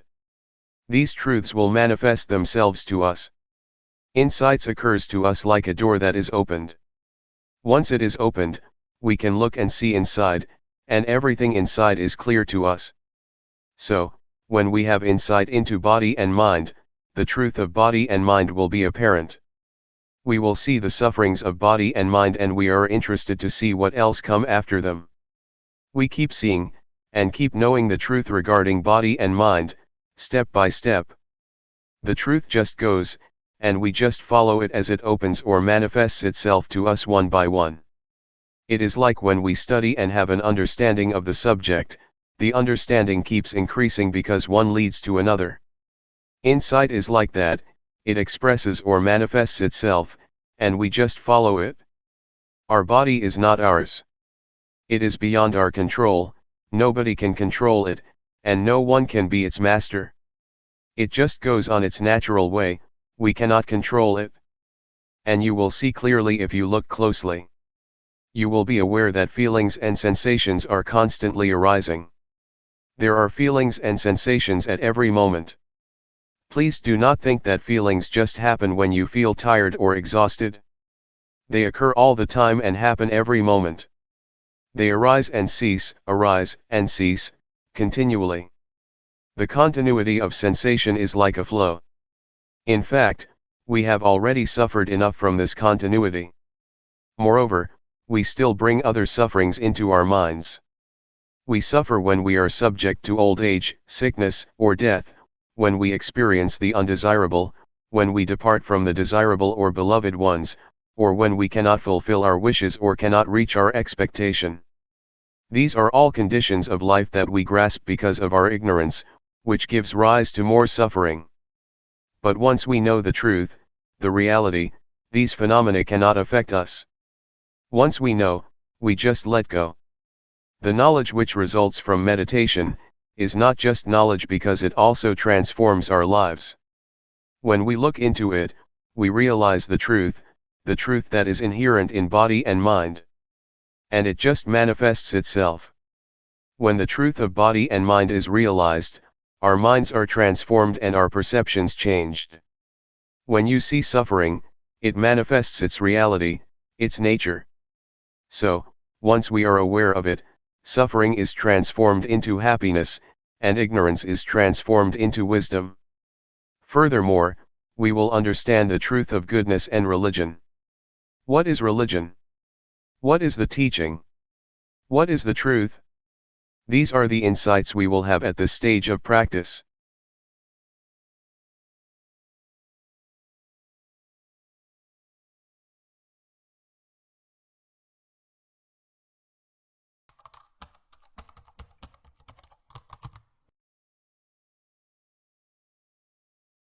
May all beings be at ease, whatever living beings there may be,